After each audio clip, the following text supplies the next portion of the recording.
Folks, Black Star Network is here. Oh, no punches! I'm real revolutionary right now. Support this man, Black Media. He makes sure that our stories are told. Thank you for being the voice of Black America, Roland. Stay black. I love y'all. All momentum we have now, we have to keep this going. The video looks phenomenal. See, there's a difference between Black Star Network and Black-owned media and something like CNN. You can't be Black-owned media and be scared. It's time to be smart. Bring your eyeballs home. You dig?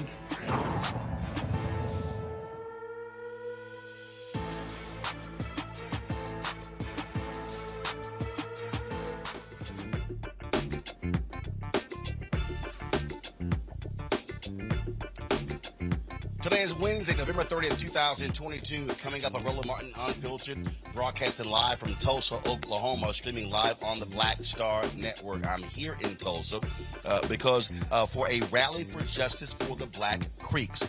Tomorrow, the Black Creeks, the descendants of the Muscogee Creek Freedmen, are heading to court to reclaim their tribal citizenship rights from the Creek Nation. We'll tell you more about that, as well as, of course, show you the rally that's going to be happening here a little bit later at the Justice for Greenwood Center. Also on today's show, a historic day on Capitol Hill, where Congressman Hakeem Jeffries has been elected unanimously as the Democratic leader. It's the first time an African American has been elected leader of a major party in Congress. And so we'll talk about that. Also, a panel of 3 South Carolina federal judges will determine whether the state's congressional maps are legal. Republicans have been gerrymandering these districts, and so we'll tell you what's happening there.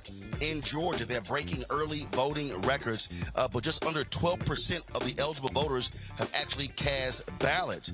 Yesterday, we went to a couple of the polling locations, visiting with people, and also showing you what folks with Georgia Stand Up, what they are doing to sort of circumvent the rules that prevent people from passing out water and food and things along those lines. We can't wait to show you that as well.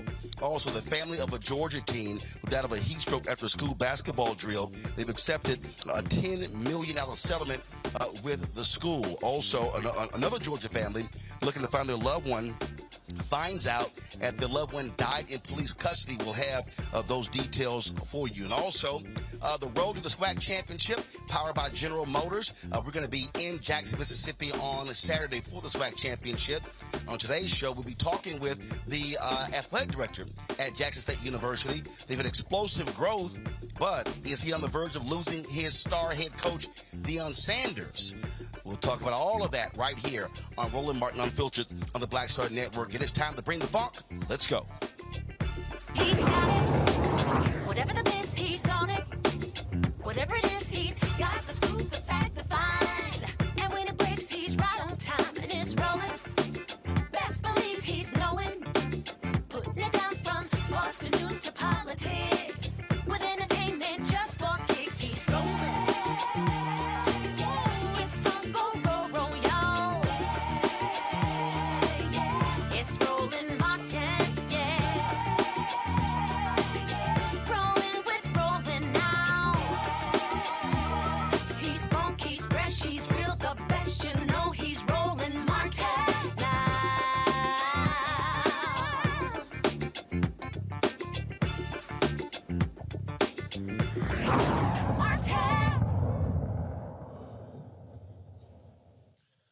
Hey, folks, we are here in Tulsa, Oklahoma, where a little bit later there's going to be a rally for the Black Creeks here at the Greenwood Center, the Justice for Greenwood organization.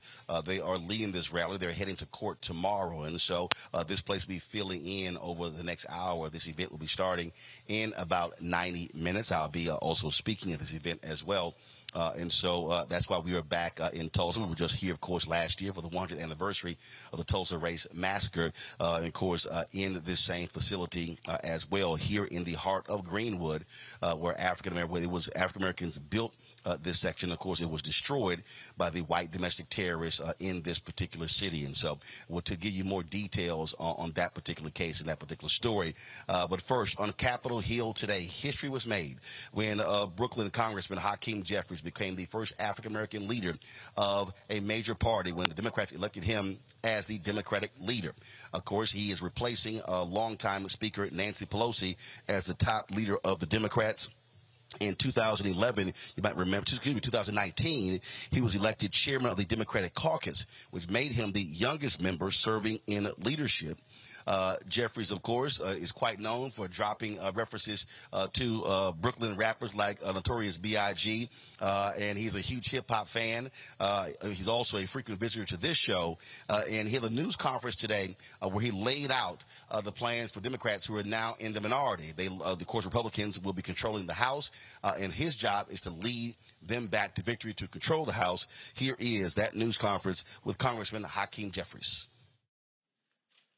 Good afternoon, everyone. It's an honor to stand before you today as the incoming House Democratic leader for the 118th Congress that will convene on January 3rd, and to be joined by my two good friends, amazing colleagues and partners, the incoming House Democratic Whip, Catherine Clark, and the incoming Caucus Chair, Pete Aguilar. Let me first begin by just expressing my heartfelt thoughts and prayers for the family of Don McKeachum. He tragically passed away. The House Democratic Caucus is a family, and Representative McKeachum was an incredibly important part of that family, and he will be deeply, deeply missed.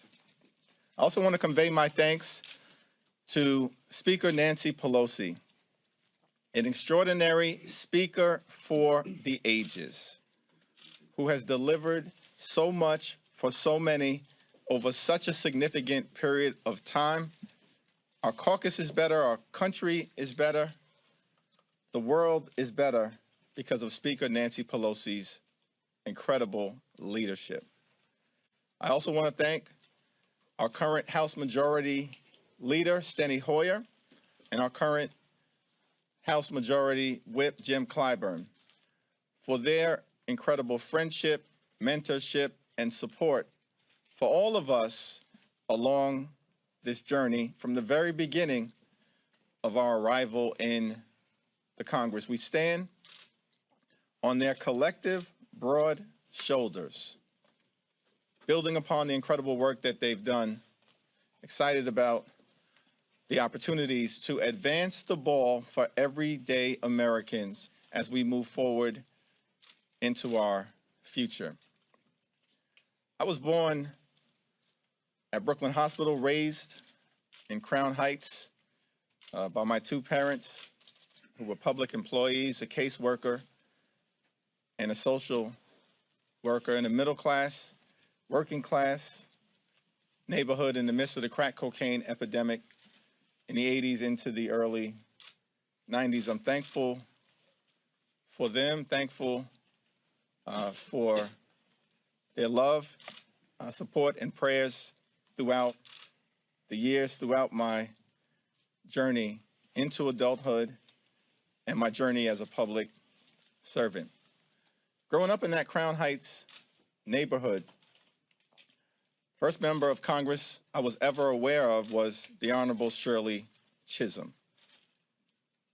And I eventually was able to be elected to represent many neighborhoods in Brooklyn that she formerly represented. And so it's with particular reverence for her that it was communicated to me earlier today that this actually is Shirley Chisholm's birthday, 98 years ago. I stand on the shoulders of people like Shirley Chisholm and so many others as we work to advance the ball for everyday Americans and get stuff done. Because that's what Democrats do. That's what our record says. Each and every day, House Democrats committed to fighting hard for working families, middle-class folks, those who aspire to be part of the middle class, young people, seniors, immigrants, veterans, the poor, the sick, the afflicted, the least, the lost, and the left behind. House Democrats fight for the people. That's our story. That's our legacy. That's our values. That's our commitment as we move forward. Get stuff done. Make life better for everyday Americans. We look forward to finding opportunities to partner with the other side of the aisle and work with them whenever possible. But we will also push back against extremism whenever necessary. We love this country. We love our democracy. We love the Congress and the House of Representatives, the institution designed to be the closest to the people. And we're going to fight hard each and every day we have this honor to serve in Congress to deliver. I literally just was texting Congressman Hakeem Jeffries, congratulating him, and he certainly will be joining us very soon, and certainly we appreciate that, folks. In addition to Congressman Jeffries, Catherine Clark of Massachusetts was elected as the new minority whip. California Rep. Peter Aguilar will lead the House Democratic Caucus.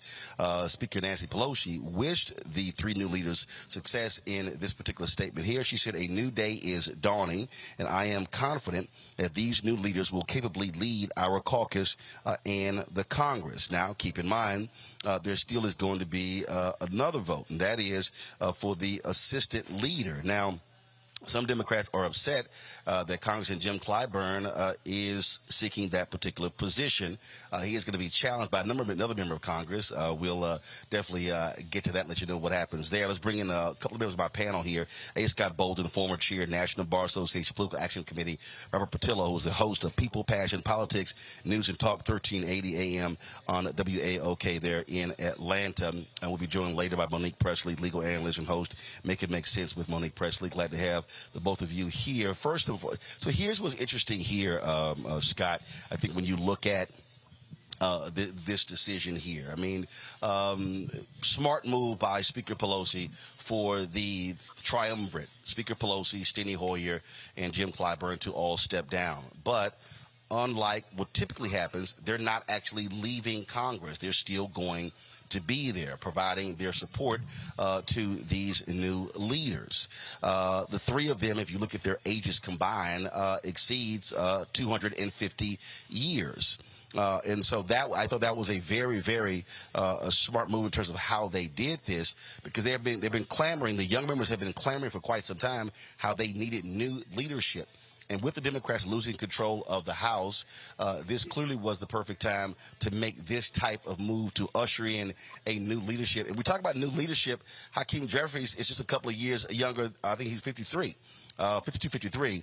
So when you talk about, when we think about younger in Congress, if you're in your early 50s, you're considered, frankly, a teenager in Congress in terms of how Congress works when it comes to seniority. Yeah, he's a great Kappa man, too. You didn't put that in the profile, but I like the lead-in story. But this deal was set 2 years ago. That's irrelevant to this conversation. Oh, really? Had he been an alpha, that would have been his whole step history and his pledge history in the program. But I digress. Now, this deal was cut. Yes, alphas are relevant. Look out. I love it. Well, congratulations to all three. You know, Roland, this deal was cut 2 years ago when Pelosi and her leadership held on to power, and there were rumblings from the younger generation, the 50-year-olds said, if you will, and the 40-year-olds said then that it was their time. But now you have this peaceful transition. You have diverse leadership. Those senior members are still going to be in Congress. And I think you're right. It was the right time. It was a peaceful transition. But that deal had been in the works for 2 years. And the younger folks, the younger elected officials in Congress who are Democrats, performed well against a hostile environment under the Trump administration and extremism on the Hill. And so I'm just so very proud of the Democratic Party for the peaceful transition. It's a diverse leadership group. They've worked together for years, and they're still going to have the senior guys. That's what I like about Clyburn, right?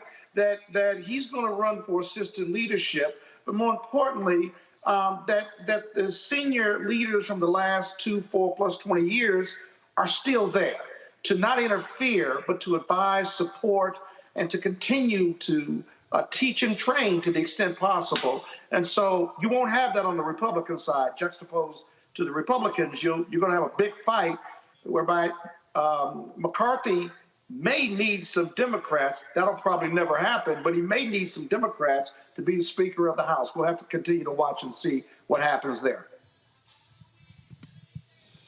Robert, Congressional Black Caucus, founded 1971. When you think about that, when you think about Congressman Adam Clayton Powell, Alpha, when you think about Congressman Ron Dellums, one of those founding members, Alpha, and then of course you think about he's so wrong. John He's Conyers. so wrong. He was in another organization. When you think about that, and also that being founded, and when you think about, as Congressman Jeffries said today, Shirley Chisholm, today being her birthday, her course talking about unbought and unbossed. When you think about all of these years of the role that black members have played, the reality is, by Jeffries being chosen as the House Democratic leader, if the Democrats are able to retake the House in 2 years, he'll be the first African-American Speaker of the House. There are those out there who might say, oh, well, this is symbolic. Anybody who would say that this is symbolic, Robert, has no understanding of power, has no understanding of how power is wielded. And so to have Jeffries, I mean, and again, I'm just going to go ahead and just say this, Robert. You know, look, we've been trying to get Speaker Nancy Pelosi on this show for years, even go back to my TV One show. It never happened. The fact that Jeffries has often come on this show, I'm sitting here texting him right now, shows you also what happens when you have a black member of Congress in leadership who we in black-owned media actually have access to directly. You're absolutely correct. And for people to think this is just symbolic, remember that let's say Democrats take back the House in 2 years and we have the same presidential ticket in 2024. That means that both the second in line to being president, Kamala Harris, will be an African-American. Third in line to being president, if Hakeem Jeffries is Speaker of the House, will be African-American. We're talking about an entire new rubric when it comes to the way that American politics is exerted along racial lines. And it's not simply symbolic if they give Hakeem Jeffries the leeway to act as any other minority leader has been able to act, being able to select the committee assignments, being able to work towards what legislation comes to the forefront. Will this be the opportunity if Democrats retake the House in 2 years when we will see a bill on reparations brought before the floor and actually voted upon? We'll see votes on things such as criminal justice reform and voting rights that have some teeth attached to them. So remember, Congress operates slowly. Congress is not meant to operate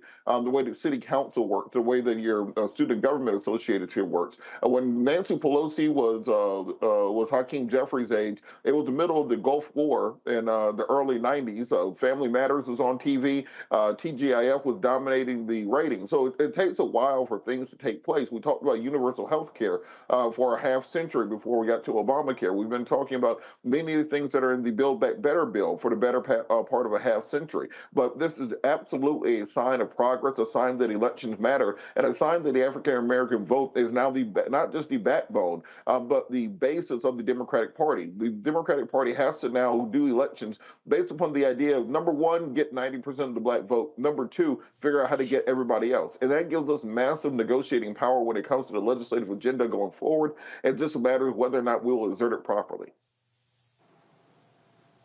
Well, here's the other thing that we also have to think about here, Scott. We often talk about access to the dollars and the resources. Well, what typically happens is the leader has their own political action committee, millions of dollars being raised. So Speaker Nancy Pelosi, in addition to the to the DCCC, she also, as the House leader, is driving that, directing that as well, even though the DCCC has a chairman.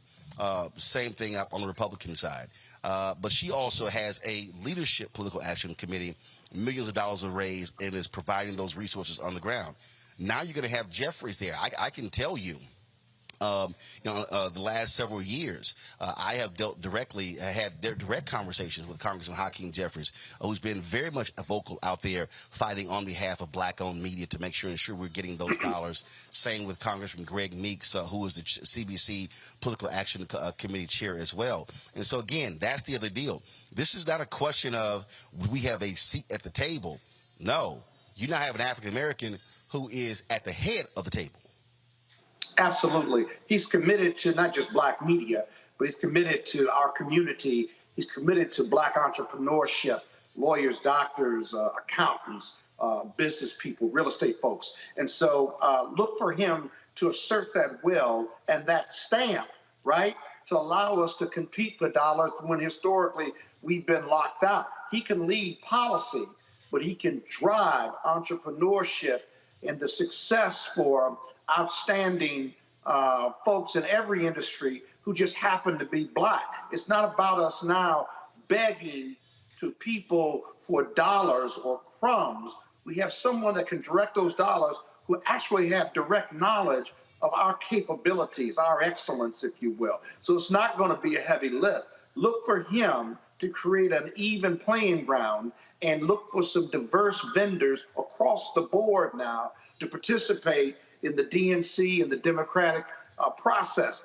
It seems like a lot, but he's got to act now, and he will responsibly, and there should not be any pushback, if you will. We've talked about the institutionalization of these political dollars and how it works with black media versus white media and how they lock up these dollars and we're left with crumbs and stuff.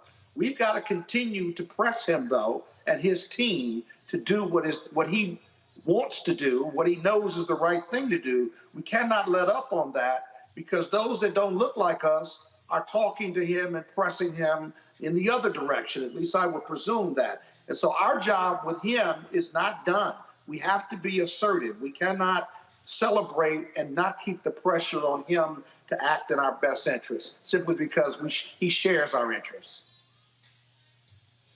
Well, that's one of the things that, Robert, and there were people who disagree with me, people who were really upset when President Obama was in the White House.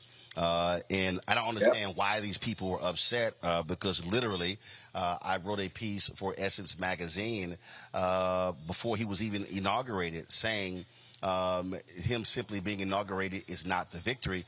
We must be driving the agenda. And I said, I said, we can't be enamored with him being the first black president. We have to remember that he is the 44th president. And I think what happened was, and I've said this repeatedly, Robert, that I think for a lot of African Americans, we stayed at the inauguration parade. Where everybody else left. Yeah, we were just so enamored with there being a black first family. And we were just, oh my God, we love the First Lady Michelle Obama, and we love her mother being in the White House, and we love Sasha and Malia. And I kept saying, listen, at max, they're going to be there 8 years. Take advantage of them being there 8 years. But after 8 years, that's it. They're gone. And so I think what we did was, in many ways, black leadership, and they were handcuffed by African Americans. In terms of making demands. I remember when the Congressional Black Caucus was making some serious demands of the president, and people got literally mad at them. How dare you counter the president? Well, so what's going to happen here? Yes, Congressman Hakeem Jeffries is going to be the Democratic leader, but it is a responsibility of African Americans to still demand that our issues be addressed. But that also means folks being mobilized and stay organized in order to do so. You're absolutely correct. Let's go down the list. We had a black vice president, a black minority leader. The White House spokesperson is African American. We got a black woman on the Supreme Court. We got a black woman on the Federal Reserve. UN Secretary is an African American woman. We have the type of legislative power now that anything that we feel that needs to be within our political dossier has to be acknowledged and voted upon. There's not as if Democrats have anywhere else to turn to for votes that are outside of us. We saw during the lame duck session. The bills were just passed yesterday on same-sex marriage and interracial marriage. We saw after the Dobbs decision, we had almost immediately an executive order that codified enacted the federal government to protect abortion rights. So at this point, now the question is, now that we have this level of power, it's a level of representation, there's not simply a question about having a seat at the table, is what do we order off the menu? And how do we build the type of bipartisan support needed to get some of these things across the finish line? Or do we simply do as Republicans do and say, well, we're going to wait 2 years to try to take back the House to push things through? And also, when it comes to setting those agenda items going into the 2024 election, we can't sit on the sidelines. The entire platform has to be one tilted towards and focused on the African American community, because as I've said, we are at the table. We have the positions. We're where we're supposed to be. We have the representation we always say we wanted. Now it's up to the people to drag it across the finish line. But we have to make them do it. They're there now, but we have to make them do it. And if we fail this time with this black leadership on the Democratic side now into 2024, we have nobody to blame but ourselves. And that doesn't mean it's an adversarial relationship. It is politically constructive, positive, but we are going to push you. Simply agreeing with us isn't enough. We still have to make politicians do what we want them to do. And that issue has no color. It's about the process and political power and making them do what we want them to do or need them to do for the betterment of Black America. Absolutely. All right, folks, got to go to a break. We come back more on Roland Martin Unfiltered from the Greenwood Cultural Center here in Tulsa, Oklahoma, where there's going to be a rally here dealing with the issue of the Black Creeks. And we'll explain exactly what that is all about. Don't forget, download the Black Star Network app, available on all platforms: Apple phone, Android phone, Apple TV, Android TV, Roku, Amazon Fire TV, Xbox One, Samsung Smart TV. You can also support us when it comes to the show. Contribute to us by joining our Bring the Funk fan club. P.O. Box 57196, Washington, D.C. 20037-0196. Cash App is $RM Unfiltered. PayPal is R Martin Unfiltered. Venmo is RM Unfiltered. Zelle is Roland at RolandSMartin.com. Roland at RolandMartinUnfiltered.com. And don't forget a copy of my book, White Fear: How the Bounty of America is Making White Folks Lose Their Minds. You can get it at Ben Bella Books, Amazon, Barnes & Noble, Indie Books, Indie Bound, Bookshop Chapters, Books A Million, Target. Download the copy from Audible. Order from your favorite Black bookstore. We'll be right back.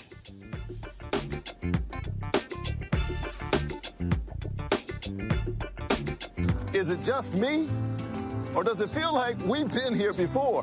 The whole country's finished voting, and only us left. You'd think Herschel Walker would want to explain what he'd do in the Senate if he actually wants to represent Georgia. Instead, he repeats the same lies, trying to distract from what we all know is true about him. But I think Georgians will see his ads for what they are.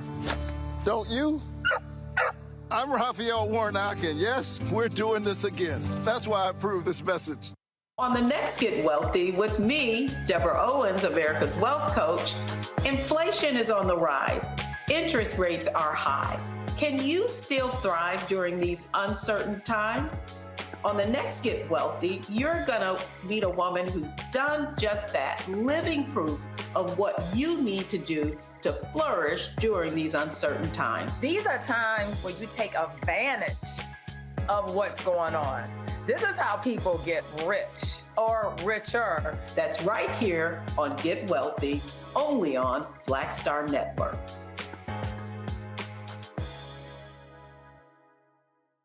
Mama always said all skin folk ain't kinfolk. Georgia, we don't need a senator who's against reparations. Reparation teaches separation. Slavery ended over 130 years ago. We don't need this. I am with many police officers. And we sure don't need this. I want to be a leader like him. Walker wants to be like Trump and will fight harder for him than he will for us. We don't need a Walker. Paid for by Black Voters Matter Action PAC, not authorized by any candidate or candidates committee. Hey, I'm Deion Cole from Blackest. What's up? I'm Lance Gross, and you're watching Roland Martin Unfiltered.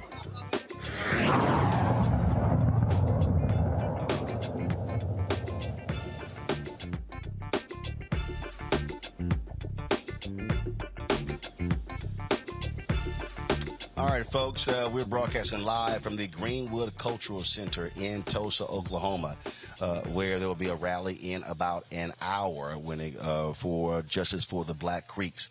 We'll tell you more about that later in the show. Let's talk Georgia. We've been there for the last couple of days. We'll be back in Georgia tomorrow. In Georgia, they saw a new record for daily turnout for early voting. 309,083 Georgians have cast their vote as of early Tuesday.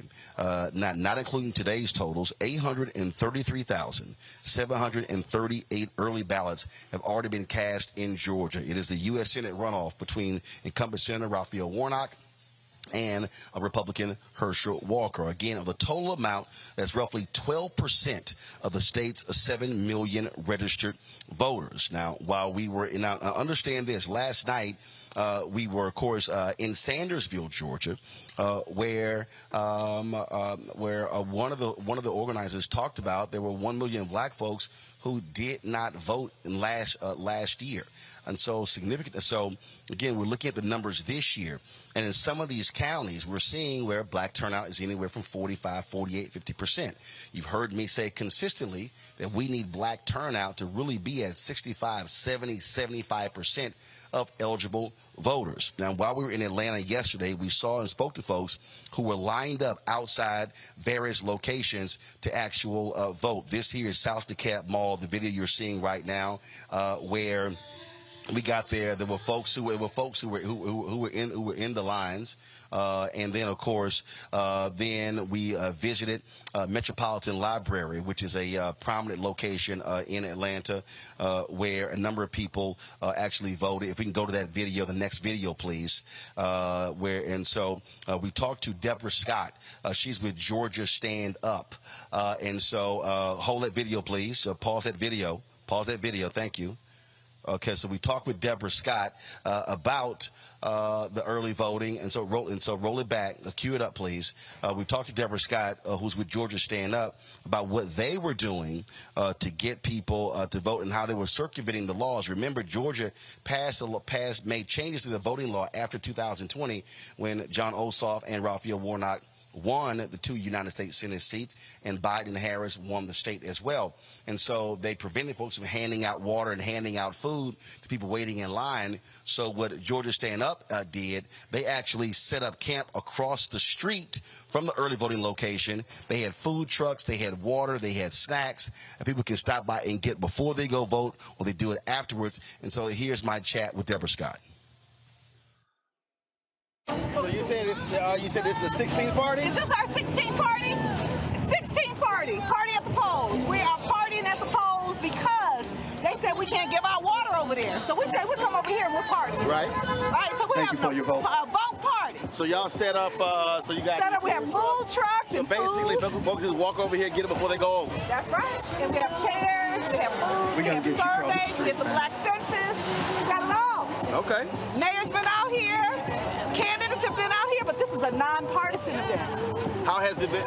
First of all, the turnout has been phenomenal. The turnout's been great, and the turnout at this box in particular has been really great since we appreciate your vote. Oh, all right, all right. Thank you. So it's been great. We were out here Sunday for the polls, for the sold to the polls, and we'll be out here through Friday and then on Election Day. Okay. All right. Sounds good. So we're doing it. We're partying at the polls, y'all. All right. Thank you. I appreciate it. John. What's up, bro? How you doing? Y'all good? I listen to you all the time. I appreciate it. We try to give him a little hell every now and then. Okay, that's great. Gotta do it. Gotta do it. Hello, hello. Hey, what's going on? What's up, bro? Y'all good? Doing good, Fred. How about yourself? All good. Okay. All right. I'm good. All right. What's happening? How you doing, Fred? All good. All right. All right. Cool. All right, cool. All right. Yes, sir. Good. About yourself? Oh, just chilling, you know. Just chilling. Just do a little work. Just a little work. How you doing? The good work. Y'all good? Yes. All right, got your cool hat and everything. So, how y'all doing? What's up, bro? Y'all good? Yeah. All right. Cool. Hello. How you doing? Hey. What's happening? Got your Captain Jack hat. How you doing? Y'all good? Good. All right, then. How you doing? What's up, bro? Pleasure to see you. You all right? All right. All right, cool. All right. There you go. Those Cowboys, really? Really? Really? What were you thinking? What were you thinking? That's awful. That's awful. Are you from here? That's awful. That's awful. Wearing that Cowboys hat. That's awful. I'm from Houston. I don't wear any of this stuff. How you doing? How you doing? What's going on? What's up, bro? Gotta get you a new umbrella. How you coming? That ain't gonna work. What's up, bro? Yeah, that umbrella keep the sun off. Yeah, you gotta get your new one. Look at it. See, you just see. Don't worry about it. Hold on, I'm fixing it. It ain't broke. It just need a little love on it. It's not broke. It just malfunctioned. Yeah, the wind took it. Huh? Well, yeah, that thing can't survive no wind. It ain't gonna survive no wind. You need a wind buster. I know, right? I just promise you to keep the sun on it. We need a wind buster. There you go. There you go. How you doing? How you doing? All good? Yeah. How's it going? Oh, just chilling on this day. How's it going? How's it going? You all right? What's up, Doc? You all right? Yeah, how you doing? All good, just chilling. I don't see you on TV no more. They have our own show. Oh, yeah? Every day the last 4 years. Yeah, right here. Just go to Black Star Network app or go to my YouTube channel. Yeah, every day, 2 hours a day. I used to watch it Talk to in the morning. Oh, the TV one, yeah. No. So I launched my own. So yeah, about show plus 5 others. Oh. See, there you go. You just download the app right to your phone, see? Simple as that. Simple as that. How you doing? I'm good, and you? All good, all good. Yeah, line right there. Thank you. There you go. There you go. Now, Hank, how many, so they're doing this, in terms of the setup over there at different locations? Yeah, Georgia Stand Up is an organization that really is about, really about voter registration, voter education, voter mobilization. So they're setting up all around, just really pushing people to the polls. I mean, the whole goal is just to make sure we get folks to the polls. So we know if we get them there, they're going to make the right decision. And it's just getting them. So Deborah Scott, Melanie Campbell, all of them are affiliated and just doing phenomenal work in Georgia. Okay. Yeah. Cool. And they've been, so they started Saturday? They started Saturday, and they'll go up until Tuesday. They'll be right here up until Tuesday, just, again, encouraging people to get out and stand in lines of, whether maybe bring something to cover over their head. I mean, just whatever they need to support the people so they can actually, the end result is getting Saturday. And, because I remember we were here 2 years ago, and I think Ossoff may have voted here, something along those lines. So this is probably one of the more popular locations? Historical. As a matter of fact, the mayor voted here on Saturday. Ambassador Andrew Young voted here on Saturday. Just several people, Sue Ross, just a whole lot of people. And this is where they come and they cast their vote this year for the runoff. Okay. All right. Cool. All right. Sounds good. Thank you for coming out. All right, man. Appreciate it. Hey, Robert, I'll start with you. I mean, folks like Georgia Stand Up and other organizations, I mean, they really are, Black Voters Matter, if you name it. I mean, they really are on the ground, doing the grunt work, not just hoping people turn out, but encouraging people. When we were in Sandersville last night, one of the women said, the number of people who've knocked on her door is unbelievable. The Warnock campaign really understands that you can't focus just on Atlanta. You really got to be going out in rural parts of Georgia where there are a lot of African Americans. So we start talking about Swainsboro and Statesboro and Sandersville, talking about Athens, Savannah, Augusta, Macon, Columbus, Albany. We could go on and on and on. Those numbers out there are going to be critical. One of the things that we talked about last night was that you look at some of these places, you have 50 and 60% African American. If you're able to pick up 2, 3, 4, 5,000 additional votes there, that could be the difference between winning and losing. He got 49.42% of the vote during the general election. Frankly, had they ratcheted up Black participation in some of those places and picked up, let's say, another 50,000 votes, he would have been over 50%, and there would have been no need for a runoff. Roland, you sound exactly like me at Democratic Party meetings here in Georgia back in 2009. We've been preaching this for a long time, that for decades, the Democratic Party of Georgia has been too Atlanta-centric. It's been Atlanta, DeKalb, Gwinnett, Clayton County, and then to hell with the rest of the state. You have to have a 159-county strategy in the state of Georgia because there are small pockets of African Americans down in Montezuma, Georgia, down in Oglethorpe, up in Hart County. Wherever you go, we exist. If you can mobilize those people, it adds up very quickly, particularly in a state that is on such a razor-thin margin as we've seen the last several election cycles. So speaking with my friend Hank Stewart there, one of the best poets in the country. And what he always preaches is that we have to mobilize and find people exactly where they are at. Stop trying to expect people to come to the big Democratic Party rally because you brought a celebrity in town. Stop expecting people to stop their daily work to come learn about your campaign. You have to go to where they are at. Reach them at their door, at their churches, at the grocery store. Do just like you were doing, coming to them in line, talk to them about the election. Many people don't vote not because they don't have the inclination to do so, but because no one ever came up and directly asked them for their vote. You can't outsource it to television. You can't outsource it to social media. You have to do the ground game, and that's how you win elections. And again, we say this constantly, Scott, and when I run into people and they say, man, my vote doesn't matter, I tell them that's an absolutely lie. You have 159, just so people understand, you have 159 early voting locations in Georgia right now. So if you do the math, Biden-Harris won. Now, we're not talking about early voting. We're talking about also election day, so there are a lot more. But let's just use early voting. So Biden-Harris wins Georgia by 11,000 votes in 2020. That means if you look at those early voting locations, that means that is 69 votes per early voting location. That was the margin of victory in 2020. People need to understand that if they think, if you are a voter you're a young voter, a middle-aged voter, an older voter, if you're an African-American, you say, man, this doesn't matter, that is simply a lie. You look at what we just saw in Arizona. The numbers were very thin when it came to the governor's race, the attorney general's race, Secretary of State's race. And so people have to understand that one vote absolutely can make the difference. Yeah, those margins are really, really tight, and these races are really, really close. And the closer the race is, the more the more those votes matter even more. There are no more blowouts in a lot of these battleground states and stuff. And so, if I were a Democratic candidate, my big issue would be is I can't presume anybody's going to vote because they know there's an election. I've got to ask everyone for a vote and get them to the poll because every vote really, really, really does matter.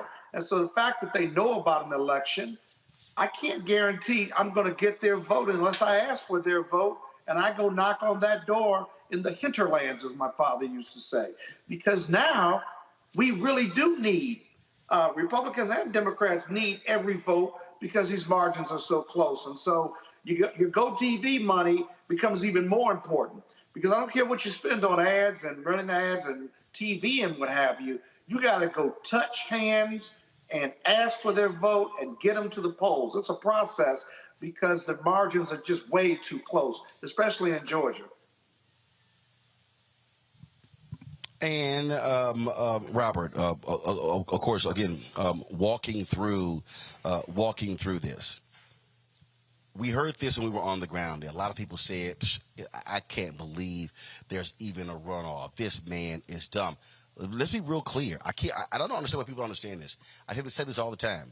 When it's down to two candidates, the other person could win. We could say Herschel Walker is dumb, true. We could call him illiterate, true. We could say he has no idea what the hell he's talking about, true. But the reality is, can Herschel Walker win? The answer is yes. We are seeing significant turnout in Republican counties. We're seeing long lines of white conservatives voting early as well. Let's not be confused and think that this early voting, these are Warnock supporters. Republicans are going to vote. They kept Warnock under 50%. 8% in the general election. This is real. People better understand that and respond accordingly and not assume that, oh, I don't need to vote. He's got this in the bag. No, he doesn't. Well, I remind you, about a week before the midterm elections, we were on here talking about the record early voting numbers in Georgia for that election. And we saw that every single statewide Democrat lost, not only lost, but lost by nearly 200,000 votes, except for Raphael Warnock. Indeed, it could be said that if the Republican Party had nominated a bag of flour with a MAGA hat on it, they probably would have won that race against Raphael Warnock. It's only because Herschel Walker is such a bad candidate that this was even a close race. And as if this is new in American politics.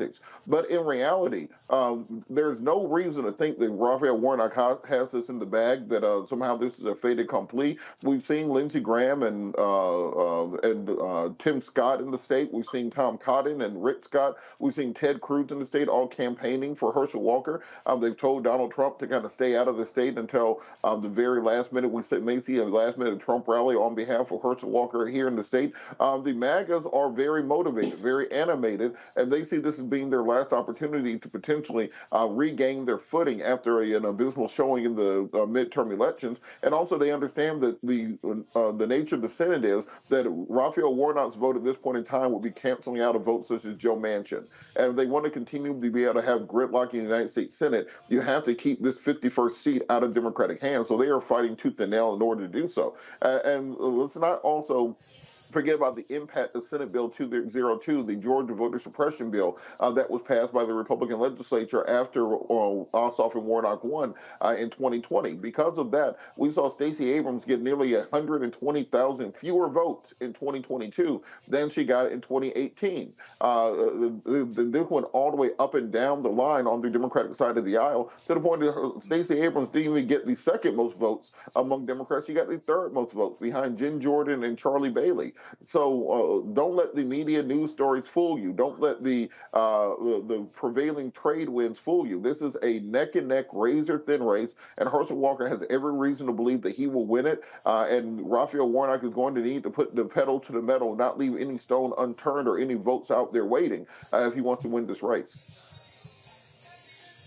And that's why, folks, you're going to see us traveling. We'll be back in Georgia tomorrow. We'll be President Barack Obama also is going to be in Georgia as well. And so we'll be there Thursday, Friday, back. We go to Jackson, Mississippi on for the SWAC championship on Saturday, back in Georgia Sunday, Monday, and Tuesday. And so we'll be hitting a lot of those different places, broadcasting from there. And so just letting you know what is happening there. Now, folks, a panel of South Carolina federal judges is going to be making a decision on the gerrymandered maps in South Carolina. They were approved by the state legislature. The South Carolina gerrymandering trial will determine whether the state's congressional maps are legal. The NAACP initially brought the lawsuit to show that the new boundaries are unconstitutional. And what they did was they unconstitutionally split black voters between the 1st, 2nd, and the 5th districts by packing them all into the 6th district, which has 80% of black voters. The lawsuit is the first time South Carolina's maps have been challenged since the U.S. Supreme Court changed a part of the 1965 voting rights law and requires South Carolina to get federal approval to protect against discriminatory redistricting proposals. Now, if the court rules the U.S. House maps are illegal, the judges could order lawmakers to redraw all or parts of the congressional maps, and special elections could be requested. Now, the thing here, Scott, that people have to realize, so what they did was they took black voters out of these other 3 districts, and they moved them into the district of Congressman Jim Clyburn.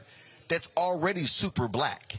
And so for the person out there understanding who's listening, what they have to realize by doing that, what they are effectively doing is decreasing black power by saying, oh, we're going to move y'all to a black district. Oh, that's guaranteed. And then making it easier for white Republicans to win in the other congressional districts. Yeah, so you only win one of the 7 districts. And then the argument for those who are proponents of dumping black voters into one district is we gave them their own district. And we're not diluting their vote. We're empowering their vote because they're all in one district and they're guaranteed 1 seat. Well, wait a minute. We could be guaranteed 2 or 3 or 4 seats if you didn't dump us, do a black voter dump into one district that was already black. And so other courts of appeals and state Supreme Courts have struck this down as being unconstitutional and even racist. And so the alternative is to have a balanced number of black voters in districts where they are naturally where they live, if you will, to put some balance in those other districts. Dumping black votes isn't the answer. In fact, it's worse, because you could have 3 or 4 black or Hispanic votes for elected officials if they were 20 or 30 or 40% black in District 6 or in District 4. And so it'll be interesting to see what the South Carolina does with this. But it's on its face, in my opinion, is unconstitutional and racist. The thing here, Robert, and again, for people who don't quite understand how these things work, congressional districts are made up of about 700,000 people. So if you're able to shift 20, 30, 40,000 black voters out of a district and move them into the 6th congressional district of Congressman Jim Clyburn, then what they're calculating is, then we know those are likely going to be Democratic voters, so we're making the districts more red. That's what Republicans do. And so this is where packing comes in. We've seen this historically in Alabama and other places as well, and this is how they dilute black power. And see, there are some people who think, well, wait a minute, this guarantees we're going to have a black member of Congress. You can have a black member of Congress anyway because the district is 80% black. Okay, it's going to happen, but you're actually, and I remember, Robert, years ago, Cornell Belcher, the pollster, argued against African Americans falling for the okie doke by saying, they're creating a new black district, where he said, where he argued. Now, I never forget, people were upset when he said this. He argued that, he said, we should have fewer black members. Now, let me unpack that. What he was saying was, if they're going to pack a district to guarantee a black member of Congress, by doing that, because this happened in Texas, they then ensured that 3 to 4 white Democrats lost. Cornell said, if you have 3 or 4 fewer Democrats, you're actually hurting black power, because Republicans ain't going to do a damn thing for them. And so it's understanding the nuance of how they do these districts. And Republicans have been very successful, because now by having this conservative Supreme Court, they really don't care about these issues. And so this has a direct impact on whether or not you have Democrats who are going to be in power, and by Republicans, they want to guarantee more Republican seats to ensure they're the ones who are in power. And you're right on that Supreme Court issue, because I think we're seeing state legislatures across the country now being willing to test kind of the boundaries of exactly how diluted the Voting Rights Act has become. We already understand you do not have the pre-clearance provisions. We understand the Voting Rights Act is indeed on its last leg. I think many of these states are attempting to try to have constitutional challenges that can go to the Supreme Court while they have a 6-3 majority to eliminate the last vestiges of it. Let's understand what these legislatures are trying to do, for South Carolina in particular. South Carolina is 1/3 African American, about 33-35% black on any given year of the census. So that means that 1 out of every 3 congressional seats, if things were apportioned evenly, would be African Americans. Seats, that means 2 African American congresspeople. I think there's 7 congressional districts in South Carolina. Maybe 3. So you're looking at 2 to 3 seats in a jurisdiction of that nature. But by packing all the black voters into one district, you end up creating a situation where you have 1 African-American congressperson, 1 Democratic district in the state, and then the other 6 are allowed to be white, supermajority white districts, which nets them an extra 1 to 2 congressional seats. Think about how tight that race for control of the United States House of Representatives was. In reality, the Republicans won the majority based off of gerrymandering, by creating 3 new seats in the state of the state of Florida, by Democrats not creating new seats for themselves in the state of New York. That really was the margin by which Republicans won. It's not so much that people switched and swung to the Republican Party, is that the state legislatures were able to create new seats for them in order for them to get control of the House, which gives them the Speaker of the House seat, seat, which allows them to control congressional hearings or congressional investigations into Hunter Biden, etc. So if you don't think that these kind of peculiar issues of line drawing are significant, they have a snowball effect going forward. And when we ask the question of why exactly African American issues aren't often addressed, despite our population numbers and our turnout numbers, in reality, it comes down to these people being able to play with the strings of the rule book. They understand that if you can't win it on the field of play, you win it with the referees, you win it in the rule books, and that's what this gerrymandering effort is. They can pack people into districts to take away black power. They can dilute districts and separate them out, where instead of having one supermajority black district, you'll have 20% black districts. But we have to pay attention to these state and local races, because that's where they are drawing these lines. So here's the deal, Scott. If you look at, I think the map is Republicans will have 222 seats in the U.S. House of Representatives. So you need 218 to control the House. So that means they pick. That's really +5. And so you look at what Governor Ron DeSantis did in Florida. So he overruled the Republican legislature. He created these illegal districts, and then the courts did not stop them from moving forward. They allowed them to move forward. So Republicans picked up anywhere from 3 to 4 seats. So the margin was right there. So that's 3 to 4. So now let's do the math. Remember, you also have in Louisiana where the courts ruled that there should have been a minority district created in Louisiana. The court stopped that. That's now, so let's just say 4 in Florida. That's now 1 there in Louisiana. Now we're at 5. The courts ruled there should be a new black district in Alabama. The courts, the Supreme Court stopped that. That's 6. You also saw them gerrymander seats in Texas when they had the last census because of the infusion of with the population shift there. Republicans created largely Republican districts and not Democratic districts. That was around 3 or 4. We're now at 10. So that is so we're not even talking about the South Carolina. And we're not talking about what they did, how they split Nashville into 4. Took Nashville, where they had Nashville had their own member of Congress. They split Nashville into 4 congressional districts to ensure Republicans would pick up that one. Now we at 11. So what Republicans have done is they have basically stolen, if you will, 11 districts. Now, let's now go to New York. Well, what do Democrats do? Democrats tried to do what Republicans did and gerrymander these particular districts. Well, they got sloppy with it. The Supreme Court knocked them down, and so Republicans were able to pick up about 4 seats there. We're now at 15. So what we're talking about here, and we haven't even gotten to the gerrymandering in Pennsylvania and Wisconsin. And remember, the Supreme Court said, oh, we can't rule on political gerrymandering, but they can rule on racial gerrymandering. So the South Carolina lawsuit is racial gerrymandering. So we're talking about, when you look at the maps here, Republicans have actually gotten about 15, maybe as many as 20 seats by utilizing cracking and packing. That's how they've been able to competitive. So Scott and Robert, when people talk about, these races are tight, no, the reality is, like even in Wisconsin, more people are voting Democrat, but they actually gerrymandered where they actually are staying in control. Democrats really should have a 15-seat majority consistently in the U.S. House if it were not for Republicans controlling state legislatures, and then they're the ones who control the maps. Scott, then Robert.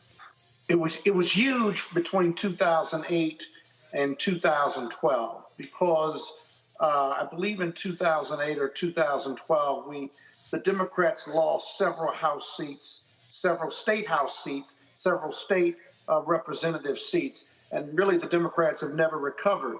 The Republicans know they've got a gerrymander.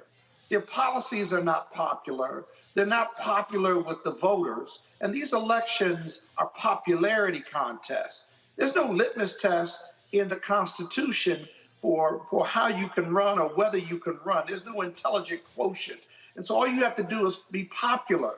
But the Republicans' policies are not popular. Democratic policies are far more popular. So to take control and to keep control, you have to do voter suppression and you have to do voter gerrymandering, if you will.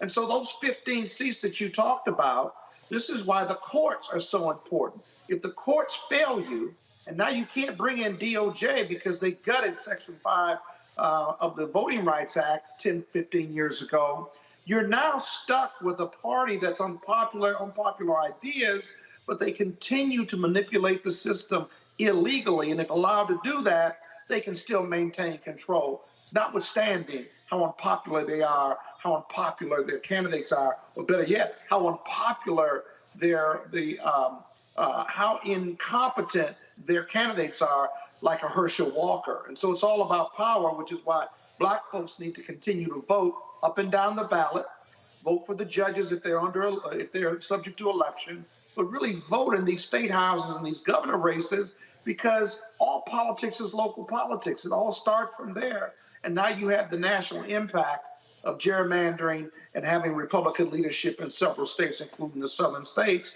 And that's why they're controlling the Senate right now. That's the only reason. Robert, your final comment.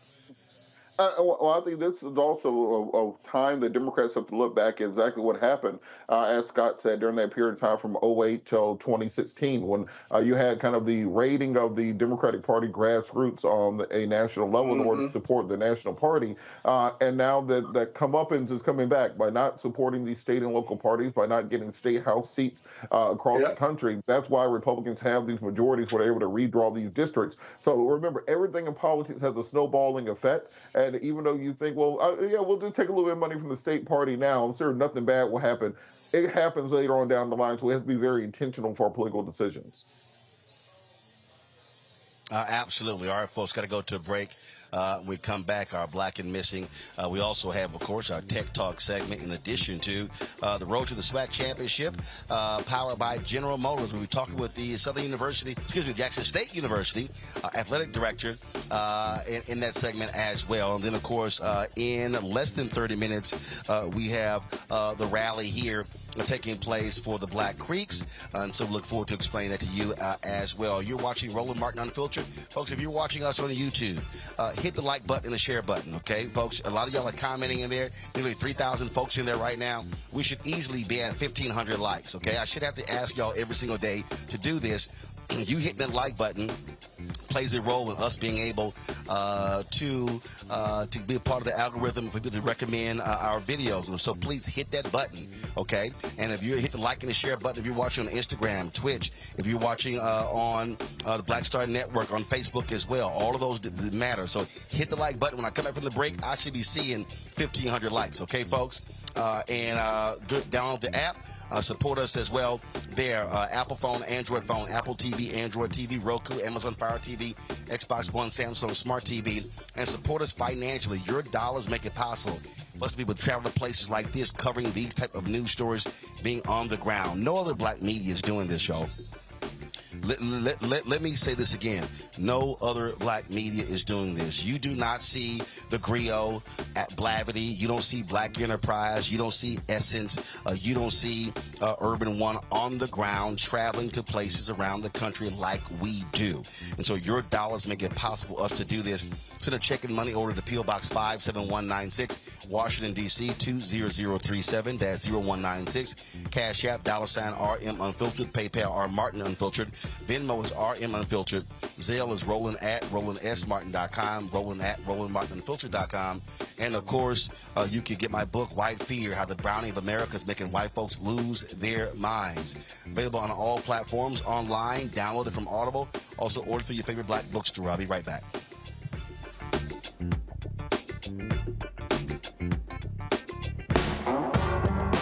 Don't wait till November 8th. We can vote today, y'all. Early vote started this week. On Savannah State University's campus, we will be dorm storming today, giving out treats for everyone. We hope to see everyone at the polls when it comes to November. If you believe we got power, let them know. Make some noise. Put a fist up. I need to see a fist in the air because we got power. Come on, you put it up. Come get your shirt. We're out here in the streets of Savannah, Georgia. James, do not forget to go vote. I got you. If we vote the right people in, we can make a change. We can get these resources in our community. I am a woman, and it is important that we have the say-so of what we want to do with our bodies. We're concentrating on entrepreneurism, providing young people with resources and training that they need in order to change their trajectories. We want Black down. Democracy is on the ballot. Voting rights is on the ballot. Voting suppression is on the ballot. I am most passionate about those three combined because they all impact each other. Savannah is my home. I care about my community, and I care about representation in my community.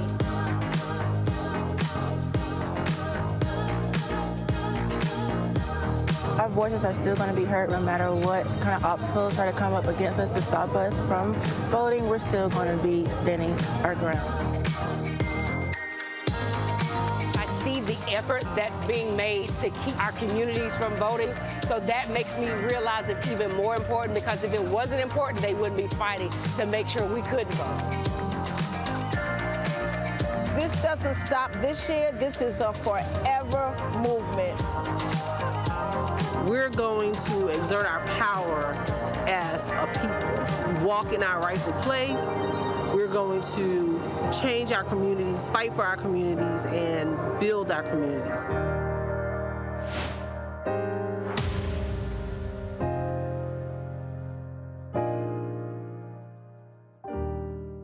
On the next Get Wealthy with me, Deborah Owens, America's Wealth Coach, inflation is on the rise.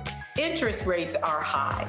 Can you still thrive during these uncertain times? On the next Get Wealthy, you're gonna meet a woman who's done just that, living proof of what you need to do to flourish during these uncertain times. These are times where you take advantage of what's going on. This is how people get rich or richer. That's right here on Get Wealthy, only on Black Star Network. Next on the Black Table with me, Greg Carr, we welcome the Black Star Network's very own Roland Martin, who joins us to talk about his new book, White Fear: How the Browning of America is Making White Folks Lose Their Minds.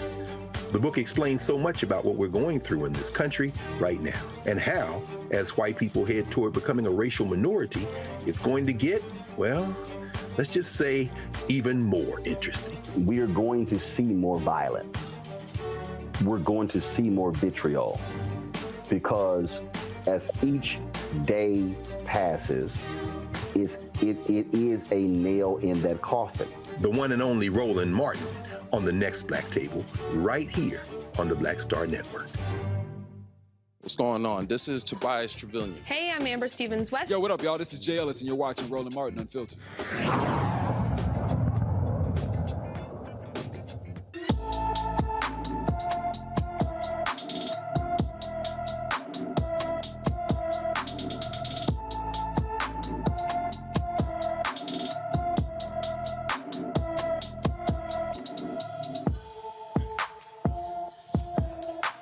We told you about Imani Gomes earlier this year. Unfortunately, the search for her continues since she was seen in Washington, D.C., last seen on January 14th.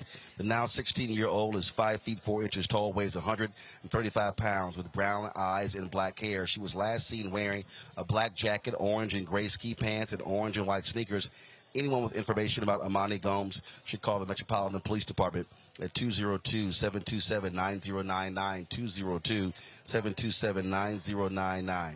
The Georgia family of a teen who died during a high school basketball practice is getting the highest settlement of its kind. Imani Bell's family reached a $10 million settlement with the Clayton County Public Schools. Imani was a 16-year-old Elite Scholars Academy junior. She died of a heart attack due to heat exertion after she was mandated to attend an outdoor varsity basketball conditioning drill in 2019 in extreme heat. The Elite Sports Academy Gymnasium is also going to be renamed in Imani's honor. 2 coaches are facing murder charges related to Imani's death. Staying in Georgia, a Georgia family spent days looking for their missing family member, only to find out he died in the Clayton County Jail. Terry Lee Thurman disappeared on Thanksgiving. day. Thurman's family searched for him because he suffered from mental illnesses and often did not take his medication. The family was informed that he had passed away after being arrested for trespassing at Hartsfield-Jackson International Airport. The medical examiner's office report states that Thurman jumped over a railing between 8 and 9 feet high and tried to flee. Officers then tased and held Thurman face down for 10 to 15 minutes. Shortly after, he became unresponsive. The officers summoned a prison nurse who were unsuccessful in reviving him. The Georgia Bureau of Investigation is conducting the investigation. A California ex-federal correctional institution warden is now facing trial over inmate abuse. On Monday, in an Oakland federal courtroom, former Dublin Federal Correction Institution warden Ray J. Garcia stands trial for molesting inmates and forcing them to pose naked in their cells. Garcia is charged with 7 counts of sexual abuse involving 3 female inmates. Garcia, who referred to the prison as a rape club, retired after the FBI found nude photos of inmates on his government-issued phone. He is one of 5 workers charged with abusing inmates at the Federal Correctional Institution. Garcia is facing up to 15 years in prison.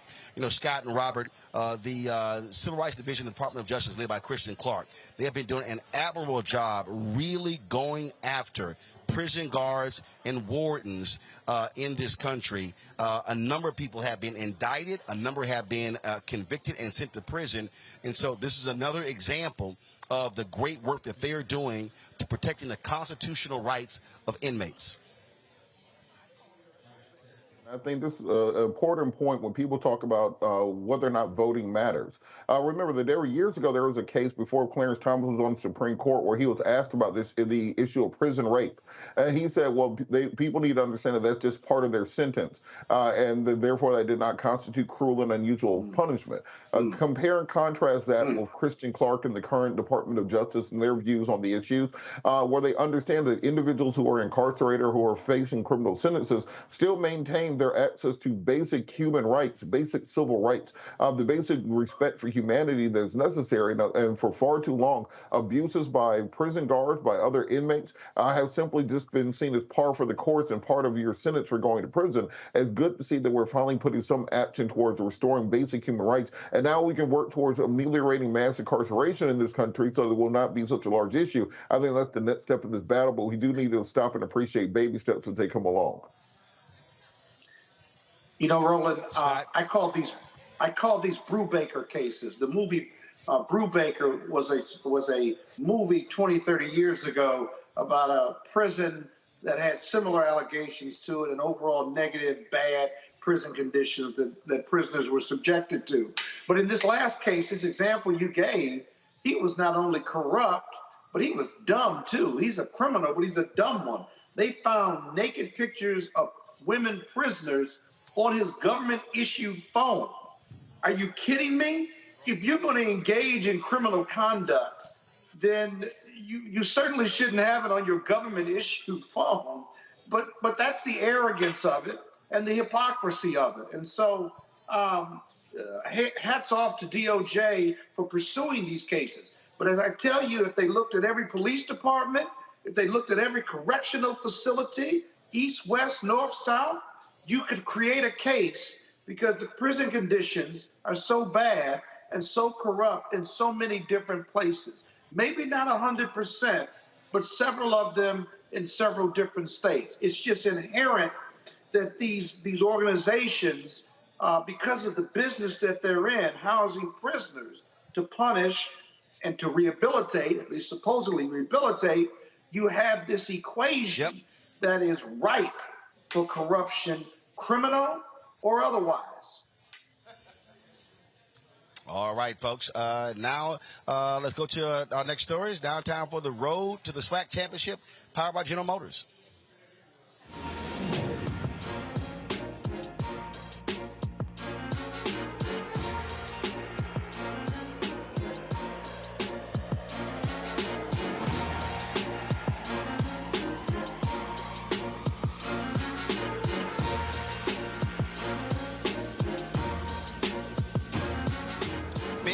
on Saturday between Jackson State and Southern University, taking place in Jackson, Mississippi, pitting JSU versus Southern for the SWAC championship. And whoever wins goes to the Celebration Bowl in Atlanta. Roman Banks is the athletic director at Southern University, joins us right now. Roman, you guys had a big win on Saturday at the Bayou Classic. You're facing the undefeated Jackson State Tigers. This is going to be a tough test for Eric Dooley's team. Yeah, no question about it. Obviously, we played them early in the year at Jackson, and they handled us pretty well. But I'm looking forward to this opportunity. I think Coach Dooley and his staff will make adjustments and have our student athletes prepared to have a really good game plan going into Jackson, who has a very good team themselves. You talked about that earlier matchup. We've seen that before where teams play each other earlier in the season. But as the season progressed, the Southern team got a lot better. You got momentum now going into the game. But you're also going to be playing in front of a rowdy crowd. It's going to be a packed house there at Mississippi Veterans Memorial Stadium. Yeah, I mean, that's not unusual for a Southern University and Jackson game, no matter where you play it. And so one thing is that we understand the dynamics of this game. And fortunately, we have a head coach from when he was here at Southern University as well that understands the impact of a Jackson and Southern game, and not just when it's a championship game. So, and we now know the implication is much higher. And so we know the outcome of the last game, but we feel like our team has grown. And we know that Coach Prine's team is very good and create a lot of different challenges for the opposing team. But I look forward to this opportunity to play them and the excitement that's going to be in Jackson State. It's not like they're not beatable. Last year, the Celebration Bowl, everyone assumed Jackson State was going to just roll over South Carolina State, but South Carolina State handled them pretty convincingly in the Celebration Bowl. So it's not like it's a foregone conclusion that Southern is just going to just go in and just lay down and allow themselves to get beat by Deion's team. Well, we have a proud tradition here. We have a very proud fan base that has expectancy, right? And so we do not enter a game or any contest here at Southern University expecting to lose the contest. And so our fan base would travel up there along with our team, and we expect to challenge this team, and we expect that our leaders of that program, Coach Dooley and his staff, will have the team prepared for this contest. I mean, you can't go backwards. So we know what happened the last time, and we think that we have gotten better, and we will continue to get better. And so I feel like that we can have a different outcome with this opportunity. One of the things that we have seen again is the interest, the resurgence of HBCUs, and post George Floyd's death, funds, donations that have actually gone up, enrollment gone up. Now we also see, of course, the attention that Deion brought to the conference. Dooley become the head coach. I love him rocking his ascot. You look at the other coaches that have been added to the SWAC as well. I saw a story today that showed that the ratings were very solid for the Bayou Classic that took place on Saturday between Grambling and Southern. Some 720,000 folks watched. And the thing that I've been saying, and this is not just when it comes to football, that the African Americans, we are trendsetters. People are watching, and we need to be paid appropriately for our content, for what is going on. We should be demanding, a fair value from advertisers out there, from sponsors out there. It should not be a black tax. And so I think that's a perfect example that when we put on very good products, our eyeballs come with it, and so we should be compensated fairly for it. And that really should be the state of mind, not just for HBCUs and athletics, but in every aspect, whether it's the business school, the communication school, the engineering school, all of those different things. That's really where we are. And so those ratings on Saturday is a perfect example of what should be happening with HBCUs and then being monetarily compensated for when we reward networks with our eyeballs. Yeah, you're exactly right. I think that we have a trend in power, and I think as it relates to HBCUs right now, we have an opportunity to once again take our rightful place. I think what's important is that you have to have the right stakeholders in the room when you start talking about taking advantage of this opportunity. And I give you an example of what I'm saying. I cannot go in and teach a chemistry class. That's not my expertise. And so while we are defining ourselves and redefining ourselves and making sure that everyone gets the maximum what's deserved, we have to have the right voices when it's time to have the right voices in at the table. And if we don't take advantage of that, then we really won't get what we deserve to get. And it's not what we deserve, but what we're rightfully supposed to have. And so I think that we have come to this moment in time right now where we can take advantage of our opportunities. I think some people think we have arrived yet and that we're there. But I think this is the time to take advantage of it, and we can move further in society and move further as a HBCU, and in my case, further in the athletic realm as it relates to sponsors, TV deals, name, image, and likeness, and those things alike. Absolutely. And so we will be there on Saturday.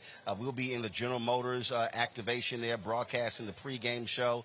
Look forward to all of the excitement that will be taking place there in Jackson, Mississippi. And here's what I find to be interesting.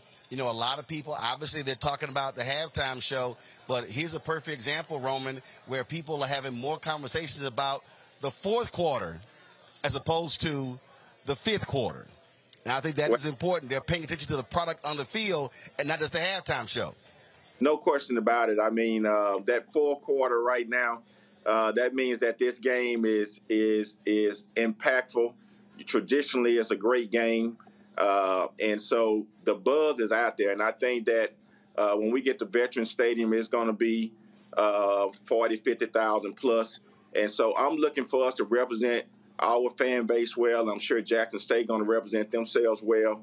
And I'm looking to see at the end of the fourth quarter what that score look like. All right, totally understand. And I will say this here, y'all go to my Instagram page.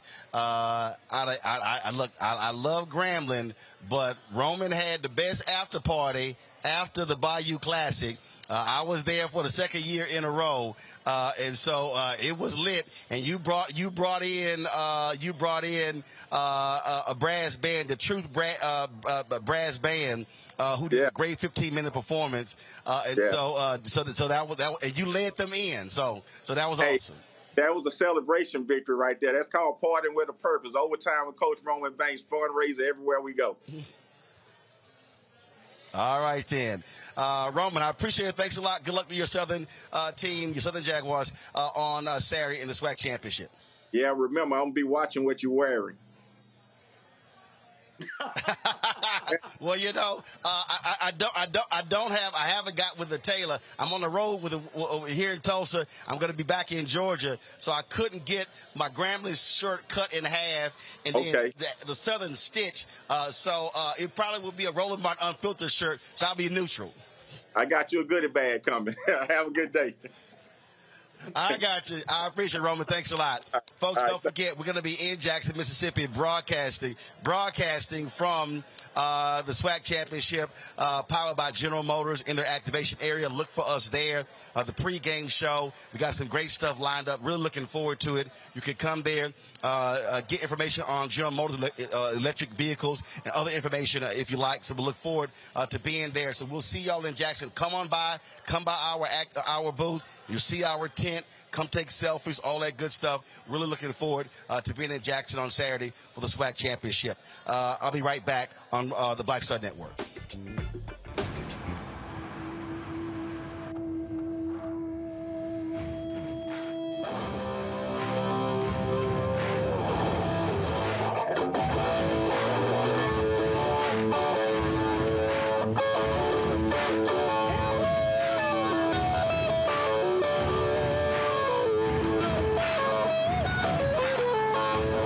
GMC Sierra. Premium and capable. That's professional grade. Hi, I'm Anthony Brown from Anthony Brown and Group Therapy. Hi, I'm BB Winans. Hey, I'm Donnie Simpson. What's up? I'm Lance Gross, and you're watching Roland Martin Unfiltered.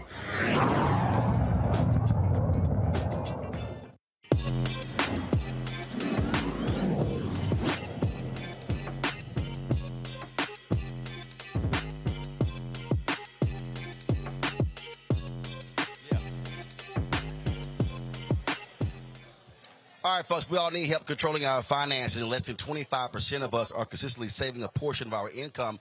The Bro Capital app was created specifically for black men seeking help getting control of their money. Joining me now is the co-founder of the fintech company, Raz Hassan, to explain the app and how it works to support black millennials. Raz, glad to have you on the show.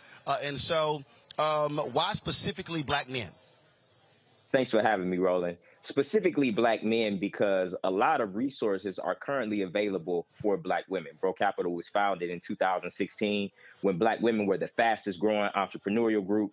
They were the most educated group in the United States. And of course, we know black women have always been great about having networks that they can lean on to expand their capital and, of course, grow their income. So we wanted to specifically highlight black men as really the foundation of our families and how they can become better brothers, sons, uncles, fathers, so on and so forth. So we started with black men because we saw that there was, of course, a dearth of resources for them. When it comes to the app, how are you helping them when it comes to saving? Walk us through the process.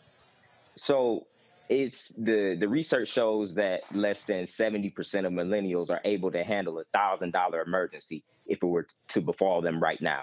So what we do is we provide a curated cultural community that allows black men to accrue their capital together in a way that they're able to invest in their own businesses, but also invest in the businesses of others. And so in, of course, developing a cash reserve for oneself, you're able to take care of those emergencies, whether it be a life milestone like having a child, or 2020, of course, when the world was at a standstill and many people lost their jobs. Many of the bros were able to lean on the cash reserve that they had built up and able to have something to fall back on. And so we've also made investments in the companies of the bros that are entrepreneurs on board. Questions from our panel. Robert, you first. Thank you so much for everything that you're working on. Can you talk a little bit about that gap that you were articulating between African American men and African American women, and how exactly you seek to ameliorate that and to bridge that gap as it exists today? Certainly. Specifically looking at black men and even our own experience, right? Shout out to our sisters across the street at Spelman doing the great work that they're doing, right? Of course, at Morehouse. Black men, I think, are facing unique challenges, and doing the research around behavioral economics and finance, we find that black men and black women have different financial behaviors. So taking them as two separate groups, of course, is important, but also having resources that are specifically for black men and not just for overall black people, because I think a lot of black men are getting pushed by the wayside in our current system.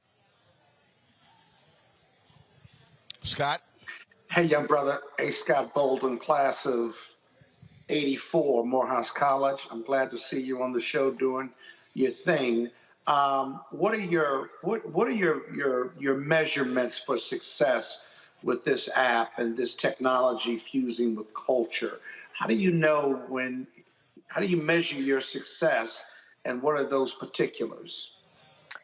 That's a great question. So we actually stand on 3 pillars of community, education, and of course, finance, right? If you have money but don't have the network and the education to be able to make moves, but of course, if you are, you have the education, but you don't have the money, right? So the education, the community, and of course, the finance, those are the 3 pillars. Now, we've also created or come up with our own model of financial wellness, because there's the financial literacy portion, and then there's financial freedom. And then there's, of course, this chasm in the middle where we like to work with about financial wellness, right? And of course, how do we tell if one is financially well? And of course, there are 4 components. The first is being able to take care of your basic needs. And so with Bro Capital, being able to give guys jobs or be able to provide a network where they're able to get income, right? That's important, to be able to take care of your basic needs. The second thing is, can you handle a $1,000 emergency? So developing a cash reserve, right? Even before we get into investing, I know that's not the sexy part that everybody wants to talk about, but saving is an important part of wealth building, right? And being able to handle a $1,000 emergency. That third component, of course, is, are you able to take advantage of financial opportunities as they present themselves? And then that fourth piece is your closest acquaintances and their ability to take care of their basic needs, a $1,000 emergency, and of course, invest in opportunities as they present themselves. So with Bro Capital, we're providing an ecosystem, of course, that facilitates financial wellness. But if they get there, if I may, Roland, when they get there, though. Scott, I got to go. The reason I got to go because the rally here in Tulsa literally is the way for us to finish the show before they start the rally. So it doesn't matter. It does not matter. We got to go. Folks, check out the Bro Capital app. Pull the information up on. No, I'm trying to explain to you. They literally are waiting on us to finish before they start the rally. We're supposed to start at 6:30, and it is 6:37. That's right. Yeah, you call them. Call your Morehouse brothers. See, y'all trying to run your maux. You got one question. You ask your one question. Roz, I appreciate it. Information. Connect with Bro Capital on Instagram, BREAUX Capital, Facebook and Twitter as well. Congratulations on the app. Thanks a lot, bro. Thank you. You have a good night. All right, Scott, Robert, thank you so very much. Monique was stuck in traffic during the entire show. That's why she wasn't here. So, folks, thanks a lot. And so, folks, right now we're going to go to a quick break. We come back, we're going to have, of course, the rally beginning here. And so what you have here is you have the fight for the rally for the justice for Black Creeks. They are descendants of the Muscogee Creek Freedmen. They are heading to court tomorrow to reclaim their tribal citizenship rights in the Creek Nation. They're going to sue. They were supposed to be recognized by this Native American tribe, but they have been blocked in doing so. They're going to court fighting for their rights. And so this rally tonight is about really the lead up to that. And so we're going to be broadcasting this live right here on the Black Star Network. So going to a break, and we'll be right back here from the Greenwood Cultural Center in Tulsa, Oklahoma. You're watching Roland Martin Unfiltered on the Black Star Network. On the next A Balanced Life with me, Dr. Jackie, 'tis the season, tree trimming, party going, and gift giving. And I don't know about you, but for me, sometimes it can be overwhelming, and sometimes it's just downright exhausting. Surviving the holiday season, we've got tips for you for staying sane, solvent, striving, and thriving, and sometimes keeping a little money in your pocket. 2 things just out of the gate. Set boundaries and set a budget. On a next A Balanced Life right here on Black Star Network with me, Dr. Jackie. What's up, y'all? I'm Will Packard. Everybody, it's your man, Fred Hammond. Hi, my name is Brescia Webb, and you're watching Roland Martin Unfiltered. Well, I like a nice filter usually, but we can be unfiltered.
you're glad to be here tonight, raise your hand. I'll repeat. If you're glad to be here tonight, raise your hand. We're here tonight to celebrate. We're going to sing tonight the Hallelujah song. Those of you who are familiar with, join in. Hallelujah, Yahweh God the Hallelujah, Hallelujah, Yahweh God the Hallelujah, Make us all pogi, may mona pogi, hallelujah, make us all pogi, may mona goki, hallelujah, us all pogi, may mona pogi, hallelujah, us all pogi, name on a bookie, hallelujah, everybody, hallelujah, Yahweh God the hallelujah, hallelujah, Yahweh God the hallelujah, amen.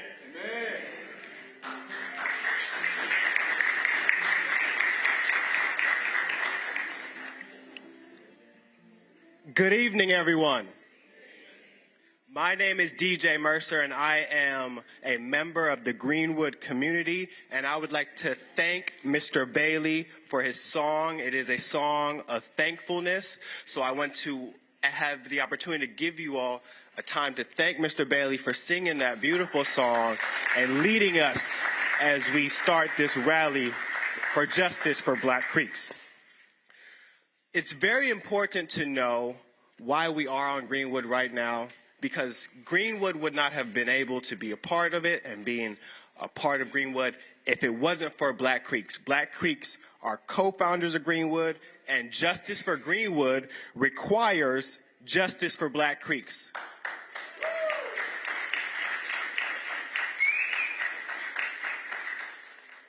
So when I say justice for, you say Black Creeks. Justice for? Black Creeks. Justice for? Black Creeks. Justice for? Black Creeks.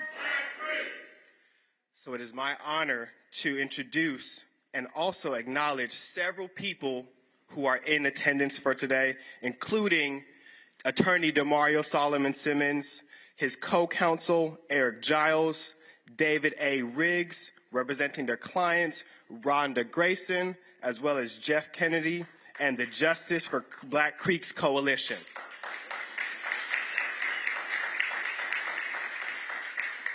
I would like to bring up Jeff Kennedy and Rhonda Grayson to the podium now. Justice for? Justice for? Justice for? Who are we? Who are we? Black Creek. Who are we? Black Creek. Who are we? Black Creek. Muscogee Creek. Muscogee Creek. Black Creeks. Muscogee Creek. Black Creek. Muscogee Creek. Black Creek. Who are we? Black Creek. Who are we? Black Creek. Who are we? Black Creek. It's all right. There's a lot of us today that don't really know who we are. This journey's been long, and it has really been tiresome. But as the songwriter says, 99 and a half won't do. Right. Trying to make 100. With that said, I'm just going to, my name is Jeff Kennedy. I am a descendant of freedmen. Ben Grayson, number 5329. His great-grandfather was Chinny Chotke. He was documented as a half-breed, half Indian, half colored, but it also says that he married a black woman. So what does that mean to me? Anyway, I just wanted to also acknowledge Demario Solomon Simmons, his co-counsels, Eric Giles, David A. Riggs, and of course the Justice for Black Creeks. We really appreciate you all giving us this opportunity to just come and bring our fight and join our fight, because we know we can't do it by ourselves. It takes each and every one of you. Again, who are we? Black Creeks. Who are we? Black Creeks. I'm just checking. I'll be checking again. Anyway, just to give you a little bit about my family, we'll just go through that. Of course, in the Civil War, my great-grand-uncle, Quash McLish, he also fought in the Second Cousin Colored, and he was also a private in the 1st Indian Home Guard. I'm just basically saying that to say that whenever there's a call to service, I know at least my family is there. Of course, both fought courageously in the Battle of Cabin Creek in '63, and also the Battle of Honey Springs. Those are the campaigns that was fought in Indian Territory, in case you all didn't know. My family served in the House of Kings and the House of Warriors. We're also listed as the Graysons of the 1967 Creek Law Book. It's really been amazing just waking up and finding out that being in touch with my Africanized Center, I used to think, oh, this is amazing, but to look at the paper and say, Freedmen, who are these people? Where do they come from? To find out that they're talking about me. But for the most part, my name, or they've been calling me all these other names. And it didn't really work for me because nobody wanted to talk about it. Nobody wanted to talk about their past to their kids, so we couldn't pass down those traditions. Virtually, we really don't know who we are. But with that said, moving back, we were also listed on the 1898 census. We did get the 160 acres. So if you are a freedman, your ancestor did receive that 160 acres. I just want to, somebody hear me there? Yes, most people believed in that 40 acres and a view. We got the 160. So if you had 10 members in your family, each one of those family members got 160 acres. So if you had 10 people in your family, that's 1,600 acres. What you gonna do with that? There you go. Anyway, make a long story short, 1938, moving forward, we're in a tribe, we've got our land. The 5 civilized tribes wrote a letter to the solicitors. And they asked, how do we eliminate the freedmen? So again, they're talking about us. We're some of the most documented people. We can go back about 5 generations, whereas everybody else can't. We're the only ones in the nation that's got an 1890 census. They said the 1890 census for the United States had burned down. We're documented. So if anybody want to challenge that, let them challenge those documents from 150 years ago. You can prove this. After the solicitors comes 1979. The Creeks had an illegal vote, voted out my family, totally disenfranchised my family, totally disenfranchised your family. Can I hear that again? That's right, Jeff. That's right. My family, our family. And so here we are today on the precipice of a groundbreaking decision tomorrow. And we hope that you all there as we finish this journey with who we are. Who are we? Who are we? Stand it. Rhonda Grayson. Wow, man, that's a hard act to certainly follow. All right, Jeff Kennedy. I am Rhonda Grayson, one of the founding members of the Muscogee Creek Indian Freedmen Band and chairwoman of this great organization. We are certainly delighted to be here tonight on this momentous occasion. And so we are praying and hoping that Judge Miser will make the right decision, the only decision that she can make, which would be fair and just, is to honor the Treaty of 1866. Treaties are the supreme law of the land, and so the law is on our side. So we are here seeking justice for Black Creeks, the people known as Creek Freedmen. 43 years ago, the Muscogee Creek Nation exiled the Black Creeks from the nation in violation of the Creek Treaty of 1866. And as I stated, this Creek Treaty has not been abrogated. It is still good and valid law. We need each and every one of you to stand with us and to demand that the Creek Nation honor the Treaty of 1866. It is still good law. And so that is what we are here for. This is the occasion that we're here for. And before I sit down, I just want to stand and thank Attorney Demario Solomon Simmons. He has been on this journey with us for a very, very long time. I've known him ever since he was a young lad. He's been on this journey with us, and I kept that phone number. I kept it close because I knew we would need it for such a time as this. And thank God for clients like me, because clients like Jeff and Sharon that harass him and get on his nerves, but then there's this good client, Rhonda Grayson. Isn't that right, Demario? That's right. But anyway, this is a great occasion. We're glad to be here. We're so thankful for Justice for Greenwood and the Terrence Crutcher Foundation, who has just gotten behind us and just has supported us along the journey, and so many others who have supported us on this journey. And so we're just excited. We greatly anticipate the decision on tomorrow. There's only one decision that she should make, and that is to affirm the citizenship rights of the Black Creek, the people known as Creek Freedmen, and bring us home. Redeem our ancestors and bring us home. And my goal is that they redeem us, make a public apology, and call every one of their names. Call them by names. That's it.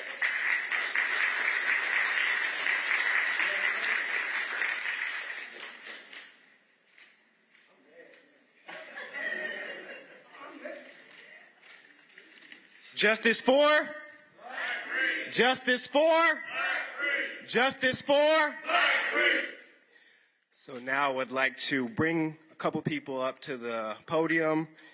Special guests from Dr. Crutcher. The first one I'd like to bring up is Michael Vaughn. So Michael, come up. You'll have 2 minutes to tell the people. Let's give it up for him.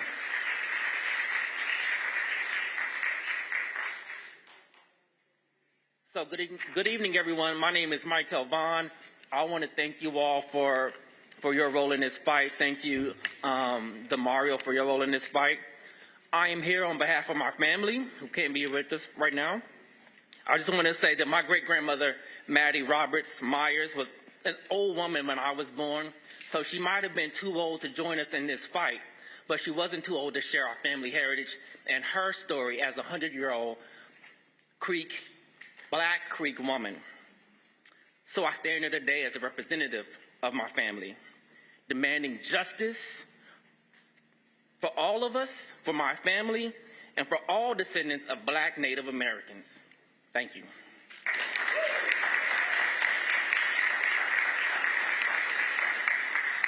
I'd like to bring back up the amazing client, Rhonda Grayson, to talk about her family. So listen, guys, I got really excited and I was mesmerized by Jeff Kennedy's speech, and so I forgot what my assignment and task was for tonight, and I sat down, so I'm sorry. I apologize. So, my ancestor, so we talk about the Creek Freedmen, Black Creeks, the people known as Creek Freedmen. My ancestor, Tony Hawkins, was born around 1790 in the Old Creek country. Oftentimes we hear these stories about the Trail of Tears and how Native Americans came across these Trail of Tears and they suffered from pneumonia, exposure, disease, and many of them did not make it. But what the story often fails to tell is the story of the Black Creeks, the people known as freedmen. We are descendants of those people. The stories never talk about our ancestors who traveled the rigors of travel, the unknown, uprooting of their homes. And you know, there are some of their people who didn't make those, that stayed over in the old country. So my ancestor, Tony Hawkins, born around 1790 in the Old Creek country. These people traveled the Trail of Tears just like any other person who was said to be a Creek, a native person. They traveled from their eastern homeland, southeast eastern homelands, Alabama and Georgia, via the Trail of Tears in the 1830s the removal to Indian Territory. We hear the stories about the Monmouth riverboat when it sunk. All of those hundreds of lives that were lost. We hear those stories, but we never hear the stories about Jim Boy, who was a war chief, who was said to be of African descent. He had a black wife and he had a native wife, and it was said that he had 9 children and that there were 9 children aboard, and he lost 4 children on board the Monmouth, west of the Mississippi to Indian Territory. There were African black people on that trail of tears. And so we don't talk about that. Our people suffered loss just like the so-called real Indians. We were there. We were there. And so I just wanted to talk about that, let you know that our people served in the Indian Home Guard. My relatives served. They served in the Civil War. We don't hear those stories. We don't hear the stories where our ancestors served in the House of Kings and the House of Warriors. That is similar to what we know today as our House Representatives and the Senate. We don't hear those stories where they served as senators, judges, lawyers, and there was even one such individual by the name of Legacy Perryman, who was the principal chief. There's an extra census bulletin that talks about the Negro chief. It says he's virtually a Negro. He comes from a famous Creek family, Legacy Perryman. Sharon Lindsay Scott, my partner, is not here because she's sick. She is a descendant, a relative of the chief of the nation, Creek Nation, and she can't even enroll as a citizen of the nation. Our people served, as I stated, in the House of Kings and in the House of Warriors. We're going over to the courthouse tomorrow to get a decision whether we can be back in the nation, and our people served in that court. Isn't that amazing? It's really sad, and it's embarrassing, and it's really embarrassing. The whole state of Oklahoma should be outraged that this is happening in the 21st century. So I just wanted to come up and talk a little bit about my family. And so, as I stated, it's a travesty for us to serve in high positions. And oftentimes people ask me, why, Rhonda? Why do you fight this fight? I said, because I have a responsibility. I don't have a choice. If my ancestors could travel across the world and make it to Indian Territory so that I could stand and work in corporate America, so that Jeff Kennedy graduated with distinction from OU as an architect, for him to be able to stand, for attorney Demario Solomon Simmons to graduate from the University of Oklahoma, and he's an attorney, fighting for the rights of hundreds of thousands of Black Creeks. We have a responsibility to stand. We should stand and we should fight. That's why we fight. And we will continue to fight. And if the decision tomorrow is to continue to exile us from the Creek Nation, we will continue to fight. Are we tired? Yes, we're tired. But we are going to continue to fight until victory is won. You know, our ancestors, they fought for us, and we have to fight for them. And we are going to continue to fight. Yes, we could be doing something else. We could be traveling across the world, but yet and still, we fight because we have a responsibility to fight. And so I think I've talked enough here. So I'm going to call our next guest to speak up. Next guest, let's see here. Christy, have you spoke? You haven't spoke, have you? Christy, come up and speak.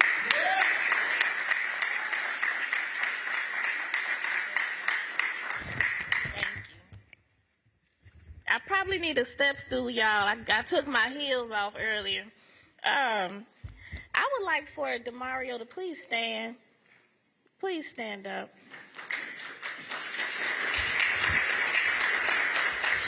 Everyone, please just give him some love. Y'all can do better than that. Give him some love.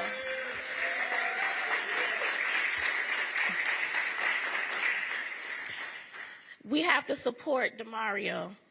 If he calls, answer. If he asks you to be here, be there. We got to support him, okay?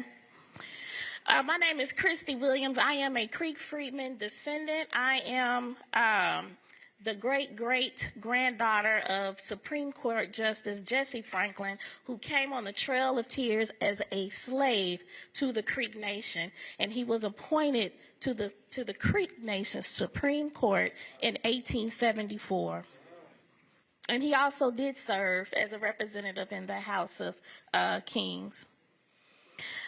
I spoke today at the press conference, and I know people have probably watched the news today, but I just want to keep it on your minds that the Creek Nation is at the White House.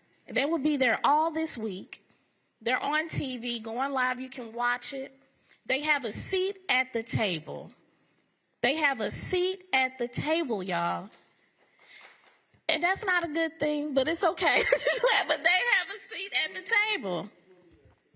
And this is the same tribe who stood with the Confederacy to protect their sovereign rights to have black people as slaves. My people, our people, us. Think about that. And they are at the White House right now. When we talk about the Article 2 of the 1866 treaty, Article 2, they are violators of that treaty. They are violators of that treaty, but yet they have a seat at the table at the White House right now with our president, Joe Biden. The U.S. government co-signed that treaty. The Creek Nation signed it. The U.S. government co-signed it. They could stop this right now. Right now, they could stop it. But they don't. They send mass support for voter rights in Georgia, and rightfully so. Rightfully so. But what about the black people right here in Indian Territory, now called Oklahoma? And see, there's a lot of conversations right now, right, around reparations. But right here in Oklahoma, we have a more broader conversation about reparations. We're fighting reparations nationally. We're fighting reparations for the 1921 Tulsa Race Massacre that DeMario's also been fighting for. We have 3 survivors left of that, right? We're fighting, trying to get bodies out of the mass graves that they keep reburying, women and children that they're not telling you about. And then we have to fight the tribes. We have to fight like no other black people in this country. While we still have the same fight, we also have different fights right here. Right here. And you all have to know that. So not only do we have to push the Creek Nation to do right, we got to push our president, Joe Biden, who stood in this other room during the centennial to say, stop this, make them do right. Because they can say, you know what, we're not going to help you all if you are going to continue to violate your freedmen. And that term, it's a badge of slavery. It is a badge of slavery they are forcing us to wear. That they are forcing us to wear. So I just really want y'all to think about that. Just think about that. And it's Eli Grayson, who's been on the battlefield for a long time, fighting for Creek Freedmen rights. He has said the only thing that they have not done, the only thing that they have done in Article 2 of the 1866 treaty is they haven't put physical shackles on us. That's the only thing. But you have a share, you have a right to the equal share of the land that's in that treaty. I have a right to that. You have a right to that. You have a right to the share of funds. I have a right to the share of funds, health care, housing, education, and we are denied that because they kicked us out of the tribes in 1979. In 1979. So if you're able, I've been denied, but if you apply for your Creek citizenship, and if you get it, don't apply this wanting a card tag. It's a lot more that goes into this. And I don't care what tribe it is. You have rights, And we have to build an economy within an economy because that's what we did before. We built Greenwood. We built Black Wall Street. We existed here way in 1832 before, I think 1829. We existed here. We were building. We were building. And so I just want to just keep that on your minds. But I also want to leave you with this. Joe Biden, when he was here, President Joe Biden, he said, we can't just choose to learn what we want to know and not what we should know. We should know the good, the bad, everything. That's what great nations do. So, Creek Nation, you can't cherry pick what parts of this treaty that you want to go by.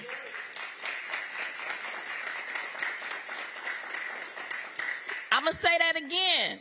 The Cherokee Nation, I don't know which camera I need to look at, but you do not get the right to cherry pick what you want out of this 1866 treaty. You go by all of it. All of it. This should not be a hard decision tomorrow. It should not be a hard decision for President Biden to say enough is enough because he can do that with just the swing of a pen. They have the authority to say, you need to go by this. Joe Biden has the responsibility to make sure that he protects the rights of freedmen. Period. Period.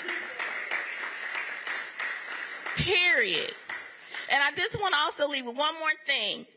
My great-great-grandfather, Jesse Franklin, there is a documented interview that he had with the U.S. government. And one of the things, two things that struck me in that interview. One is that he actually put people to death. I was like, what?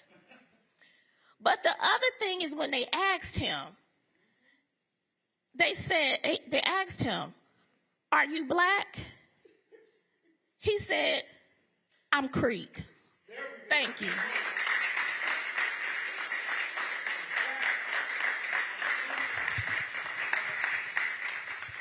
And last but not least, Senator Jabbar Shumate.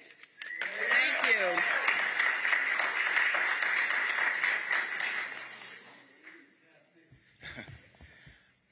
Good evening, and thank everybody for coming out. And I just want to say what was in my ear after hearing my dear sister Christy say a few words is that I really do feel change is in the air, and we know Brother Baldwin said that, you know, nothing really can be changed until it's faced, and I want you all to give Attorney Demario Solomon Simmons a round of applause for making sure that this issue is faced.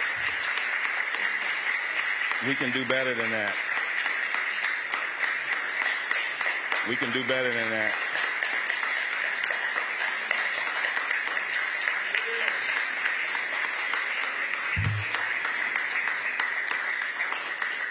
I can speak to my classmates' efforts because when I really was a senator and a state representative, we were working on this issue, and when I look at Demario and Eli and myself and several others, we started this process. We all had hair. Now we don't have no hair. So it's time. We've been at this a long time, and it's really time to see the right thing done. And I'm not going to give you a historical conversation. It's very plain. My grandmother used to say, even Ray Charles can see that.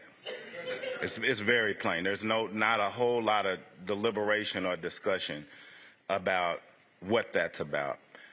I really want to say thank you to these families,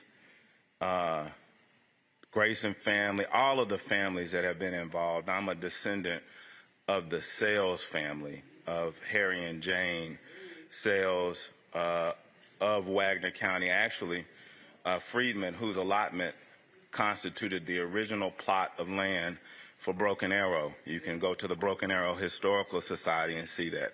I haven't seen it because I don't want to see an award or a plaque in a historical society. I want my heritage. And so it's real personal for me, this piece. I don't often speak about it because my grandmother raised us eating safsky and speaking the language and singing the songs, culturally united as a black woman and a Creek woman.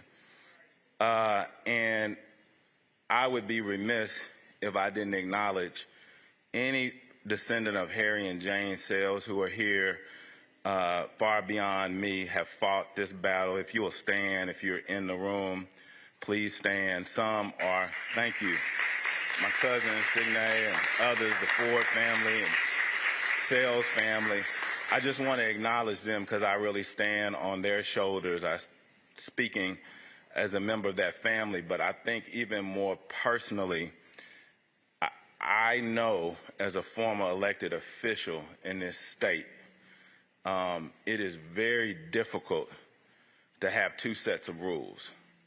And many times we fought for a long time to allow these tribes to have a different set of rules. And we're not begging for anything. I was told as a child to pray not to just do things right, but do the right thing. So tomorrow, walk into that courtroom with these folks and demand that they do the right thing.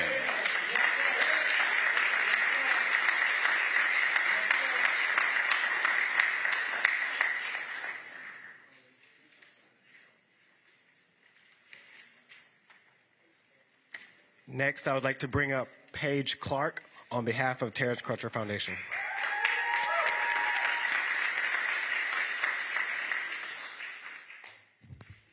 Okay, can I get the microphone right? First question. All right, good evening. Thank you so much to everyone who's already spoken. It's an honor to be up here with you. My name is Paige Clark. I am a Muscogee Creek Nation citizen, and I am here with you all tonight to insist that non-Black Creeks stand in solidarity with Black Creeks in this court case.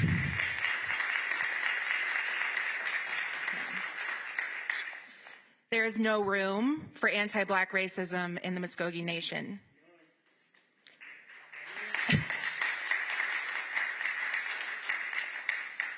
Historically, culturally, presently, it is blatantly obvious that Black Creeks belong in this tribe. Not only is it immoral to deny citizenship, but it is illegal according to our own treaty.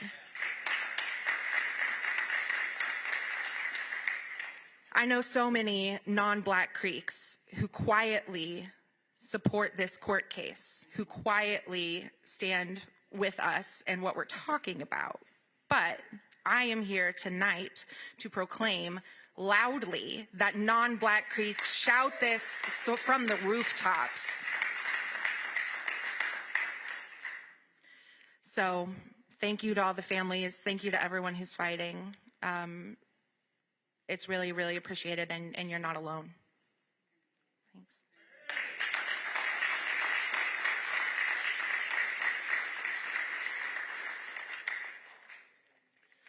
Justice for? Justice for? Justice for? It is my honor to introduce and bring up a person who not only helped me get integrated into Tulsa, but showed me what it means to be a Black man, not only in Tulsa or Oklahoma, but also in America. He is a proud North Tulsan. He is a proud Black Creek, and he is the best attorney that I know personally. So I would like to bring up attorney Demario Solomon Simmons and give it up for him as he brings it up.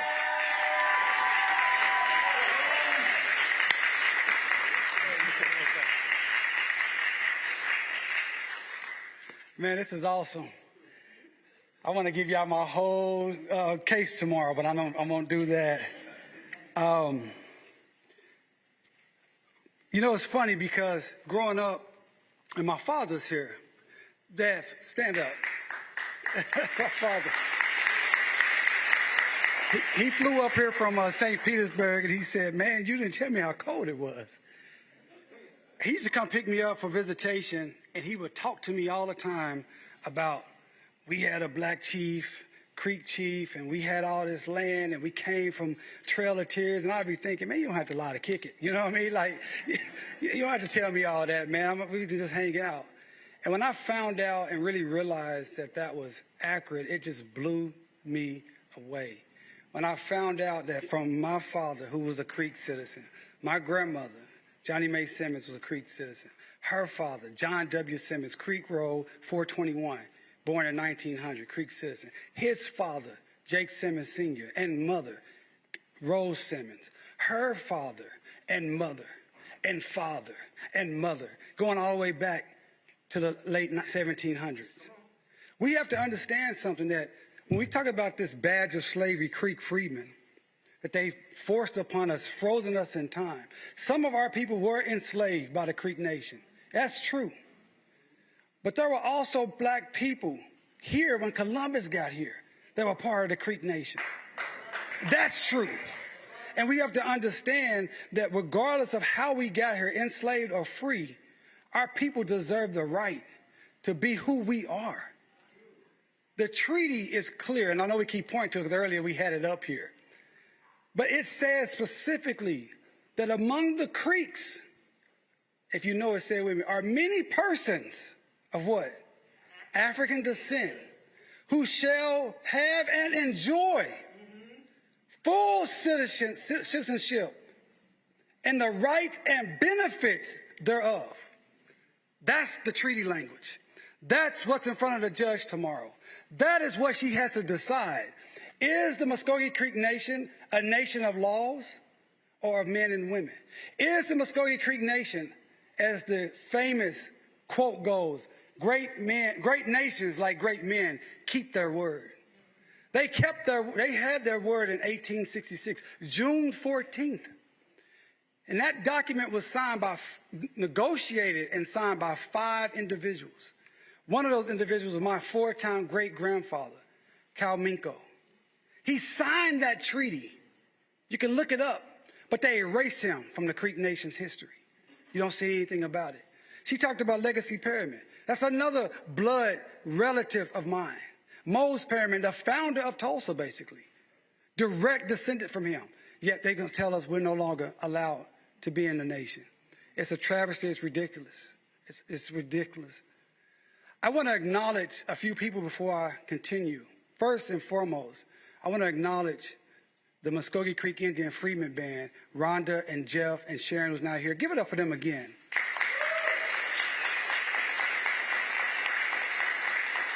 This has been some hard work, expensive work, time-consuming work. They're not professional advocates and lawyers like me. They have regular jobs, corporate jobs, and they do this on their free time. They've been flying all over this nation, talking to anybody that would learn about us, having conferences and educational opportunities for anyone that would listen to get to this point. I want to thank my staff, the Justice for Greenwood staff. If you're here, you see me in the purple shirt.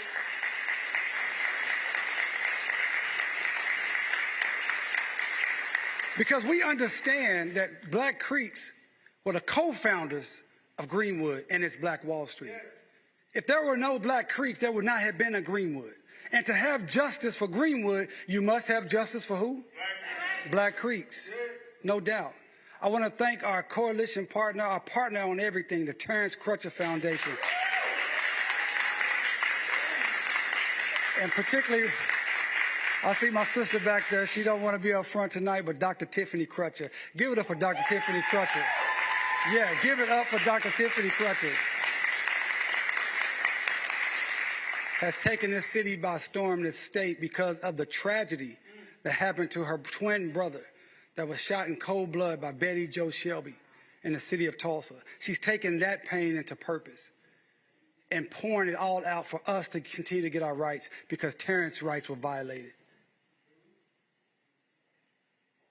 I want to acknowledge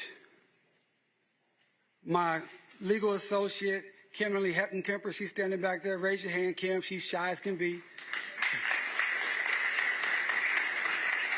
And my law firm, Solomon Simmons Law. We have several people working on this case. They couldn't be here tonight. My co-counsel, David Riggs of Riggs Abney, and Eric Giles, they couldn't be here yet. They will be here, be in court with me tomorrow. Also, I would be remiss if I didn't acknowledge my friend and my original Creek client, Ron Graham. Ron, please stand.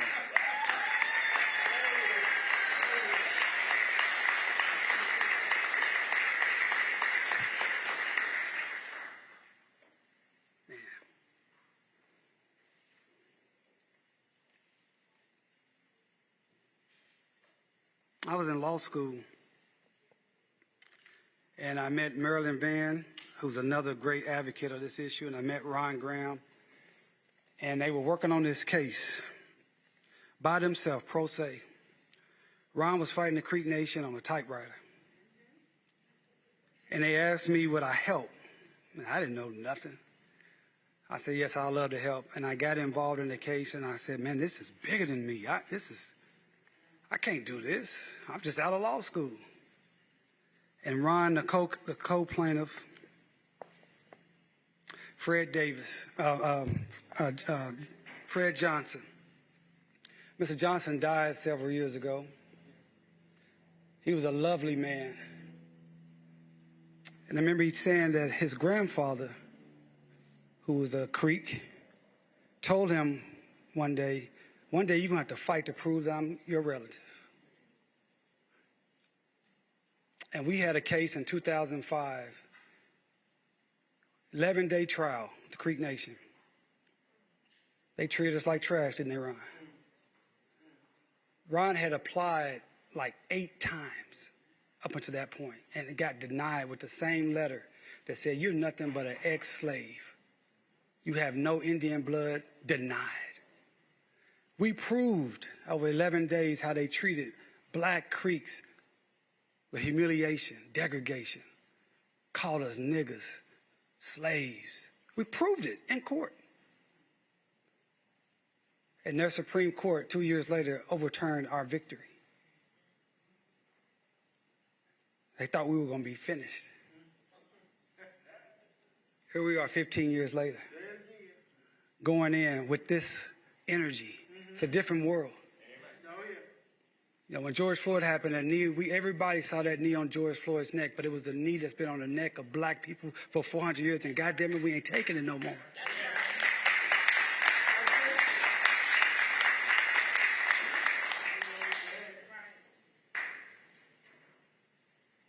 My grandmother, Johnny Mae Simmons, who passed away, be 3 years next month, was one of the plaintiffs in this case. She was 87 when she passed. She was heartbroken to have her heritage stolen, stripped and stolen from her. Her history, her culture. She spoke Creek. She lived on the Creek allotment. She said, I don't understand I can just do this. How can they just one day say, I'm not who I am? So when they asked us what this is about, yeah, we want our health care benefits because we're entitled. Yeah, we want our educational benefits because we're entitled. Yeah, we want our housing benefits because we're entitled. Yeah, we want every other benefit that any other Creek because we're entitled. But more importantly, more invaluable to any of that is we want to affirm who we are and who our ancestors were and not allow you to take their hard work over hundreds of years, centuries, erase it like we don't matter. So tomorrow, we're going to present the best case the Creek Nation has ever seen. But at the end of the day,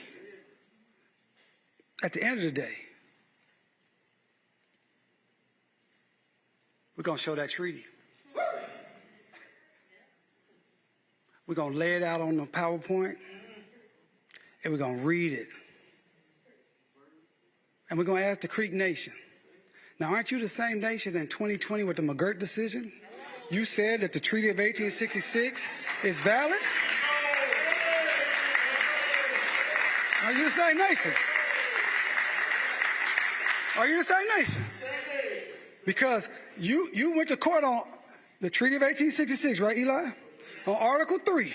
I'm here in court on the Treaty of 1866, Article 2, baby. So either you're going to be a hypocrite or you're going to follow the law. It's that clear. What you say, Chrissy? Yeah.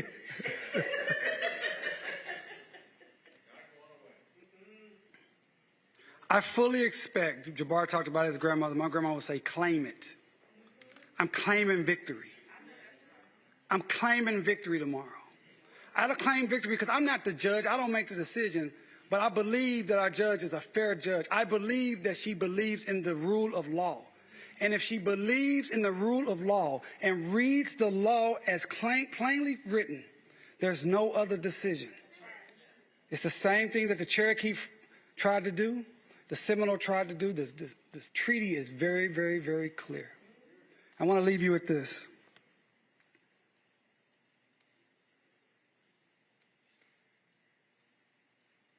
In 1860s, the Creek Nation chief, Samuel Chakotay, he went and fought for the Confederacy to keep enslaved Africans. When they lost that war and the treaty was signed in 1866, that same guy who was fighting for the Confederacy became the chief, one of the chiefs of the Creek Nation. And one of the first things he did was to fight Black Creeks of getting our per capita payment. And Cal Tom, boy, y'all ain't with me. Cal Tom, my direct ancestor, had to get on a train from Leavenworth, Kansas, and travel to Washington, D.C. to go to Congress, the Senate, and say, this is what they're doing to my Black Creek people. And here I am, 156 years later, with all of you going to the Creek Nation and saying, look what you're doing to my Black Creek people. That's why I'm claiming victory. That's why I'm claiming victory. That's why I'm claiming victory. I'm walking in there with Cal Tom. I'm walking in there with Jake Simmons. I'm walking in there with Johnny May Simmons. I'm walking in there with Silas Jefferson and John Jefferson and Melinda Cal Tom and Rose Simmons. I'm walking in there with my ancestors, your ancestors, and we're going to walk in there with victory. We're going to be plain spoken, stand up straight, and tell that court to give us our victory, give us our citizenship, and give us our benefits.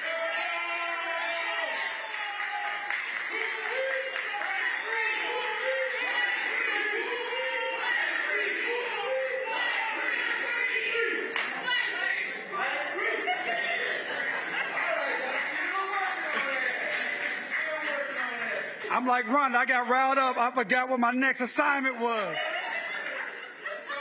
My next assignment was to bring up and introduce a good friend of mine. He really doesn't need any introduction. I'm talking about Roland Martin. Before he comes, I want to tell you I've known Roland now about 17 years. We met first, and he may not remember this, but he probably does because he's always, he's an alpha and he thinks he's, so much better than us Qs. But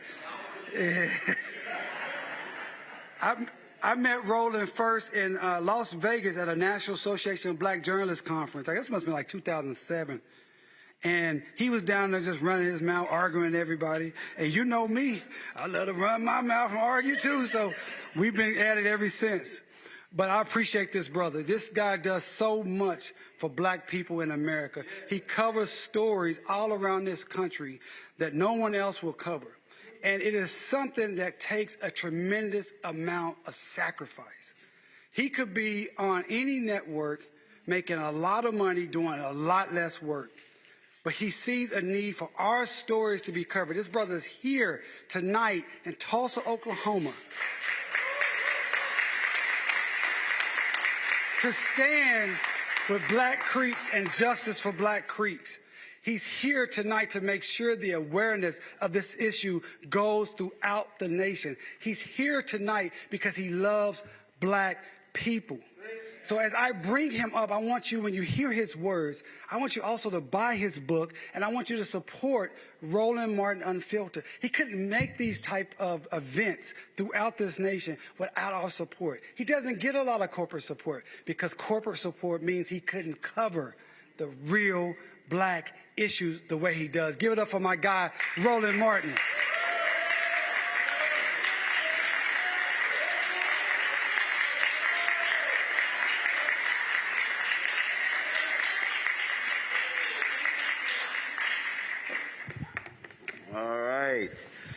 I appreciate it. And DeMario says he likes to argue, but he can't out-argue me. You might be a great attorney, but you cannot out-argue an alpha. You know better than that. Definitely glad to be here. Before I start, let me shout out. You black people, you always gotta shout out Jesus and your mama and your daddy. Today is my mom's 75th birthday. She's watching. She's watching. Black people, real black. They like, hey, we're watching. Okay, I got you. My dad texts me like literally doing the show. I'm like, dude, you know I'm working right now. I'm like, I'm actually live on the air. But so yeah, my mom turned 75 today. So shout out to her. And it's always good when you still have your parents and you show them some love and affection. And I appreciate being here. We're live streaming this on the Black Star Network. We've been in Georgia the last couple of days, broadcasting from there, supporting Senator Raphael Warnock in his re-election bid against that buffoon. And we literally go back to Georgia tomorrow. First thing tomorrow morning, we'll be there through the election day, December 6th, because that's an important election, not just for Georgians, but also for all of us around the country, because of the importance of the United States Senate. As I was standing back there, and I was thinking about how I wanted to start, what I wanted to speak on, and it was very interesting that we're having this discussion in this fight, because 2 days ago, I got an email and an invitation, because tonight, in a couple of hours in Los Angeles, it's going to be the LA premiere of the Will Smith movie Emancipation, and directed by Antoine Fuqua. And he is playing, many of us have seen that photo of the slave who was whipped, and the photo of the scars on his back. Well, Will Smith is playing that particular actor, and they hit me up, and Will and I are friends, and they said, man, we would love to have you there. I sent him a text, and I said, brother, I said, it's a good chance. I said, there's no direct flights after I get done in Tulsa to get to L.A. I said, but certainly good luck, with the film. And so they said, hey, look, we really want you to be here. And I said, I understand that. I said, but y'all hit me about 5 days late, because DeMario was swept me like a bill collector to be here in Tulsa. And I said, man, I'm in Georgia. He's like, no, got to have you in Tulsa. And I said, all right, we'll work it out. And so I had to tell the Warnock campaign, look, I got to take a trip there, and I'll be right back. And it's interesting to juxtapose those two. So you have this Apple film that's coming out telling this story of this black man, and it's titled Emancipation. And here we are in 2022 still talking about emancipation. I'm a native of Texas, Houston, and born and raised. And for us, Juneteenth is something we've always celebrated, that's where it came from. Now it's a federal holiday, and so it's new to a whole lot of folks. And there were people who were saying, well, I don't know who asked for this. And that was quite offensive to those of us in Texas, because we fought to make sure it was a state holiday. Because even though we were celebrating Juneteenth, which was when the slaves in Texas found out 2 years later they were actually free, Juneteenth was always about emancipation, not just the celebration of the ending of slavery, but also still the continuing quest for freedom. And if anybody understands the history of black folks in this country, we have been on a consistent quest for freedom and have never actually achieved freedom in this country. Now, allow me to unpack that. When I say we have never actually achieved freedom in this country, passing Reconstruction amendments giving us the right to vote, giving actually black men the right to vote, the 14th Amendment, the Equal Protection Clause, those were not actually, that wasn't emancipation, those were laws. Dr. King talked about be true to what you put on paper. He said, our challenge to America is to be true to what you put on paper. So what DeMario just laid out is to this Indian nation, be true to what you put on paper. If this was the commitment, then word is bond. But unfortunately, in this country, black folks know word has not been bond. Even when laws were passed, we know what happened. Even when laws were passed that supposedly granted us freedom, the 1860 Civil Rights Law, and on and on and on, we know how they were circumvented in this country. And you have people today who say, well, institutional racism just simply does not exist, but those are folks who are living in fantasy land. Because you're still seeing the effects of that. You're seeing the effects of how we have been ignored financially, educationally, when it comes to health. When you see, anytime there's a health stat, it's a good bit black folks are likely dying at a higher rate than anybody else. And then folks say, well, I don't quite understand what the connection is. Well, the through line is black, black, black, black, black, which means racism, racism, racism, racism. And what we also have seen in this country is that when we have fought to change America to live up to what it put on paper, everybody else has benefited. Let's be real clear. The fight for freedom and emancipation by African Americans in America has benefited Native Americans, Latinos, Asian Americans, women, gay folk, lesbian folk, take your transgender, take your pick, because we understand when the law is changed, it's not just benefiting us. But even when we fight to do that, there's still a fight after the law has been signed. Because it's one thing to change the law, but it's another to actually make it real. And see, that's the real challenge. If you read Dr. King's book, Where Do We Go From Here, Chaos of Community, he said it didn't cost America much to allow us to swim in swimming pools, to go in parks, for us to be able to go to restaurants. He said, but the question is, will America write that much larger check? And that really is where we are in 2022. We have folks who say, well, man, why do we have to keep fighting? Well, first of all, if you are black in America, you are born having to fight.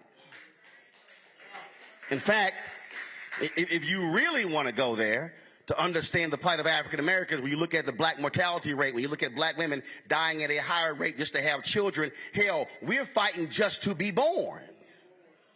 We're fighting just to get prenatal care. So really, the fight for black folks exists before we've been born. The fight exists in the womb. And so it simply comes with being black in this country. And so what I say to folks who are younger, they say, well, why do we have to do these things? It's called your turn. It's called batter up. It's called tag in. Because Jackie Robinson wrote, his book is called I Never Had It Made. He wrote, if one black person is not free, I never had it made. And that's really what this is about. There's somebody here, you might say, well, or somebody who's watching, they say, yeah, but you know, I'm like, I ain't Black Creek. That ain't got nothing to do with me. Yes, it does. Because today is Black Creek, tomorrow could be you. Right now, in Tennessee, they determined that Tennessee State University, HBCU, has been underfunded to the tune of $577 million. And just a few weeks ago, they're interviewing the president of Tennessee State University, trying to figure out why they had this explosion of black students coming to the university and why they had to put them in hotels and saying, well, you knew you didn't have the space, but then why you were sitting and put them in hotels? Well, why in the hell you ain't giving them the $577 million to build dormitories? And so I've said to some people in North Carolina or in Ohio, that's still a fight for us. And so when we fight for the money in Tennessee, then we got to go to Maryland and fight for that money. Then we got to go to Mississippi and fight for that money. Because the reality is, where there is a fight for freedom and equality for black folks, we all have to be there.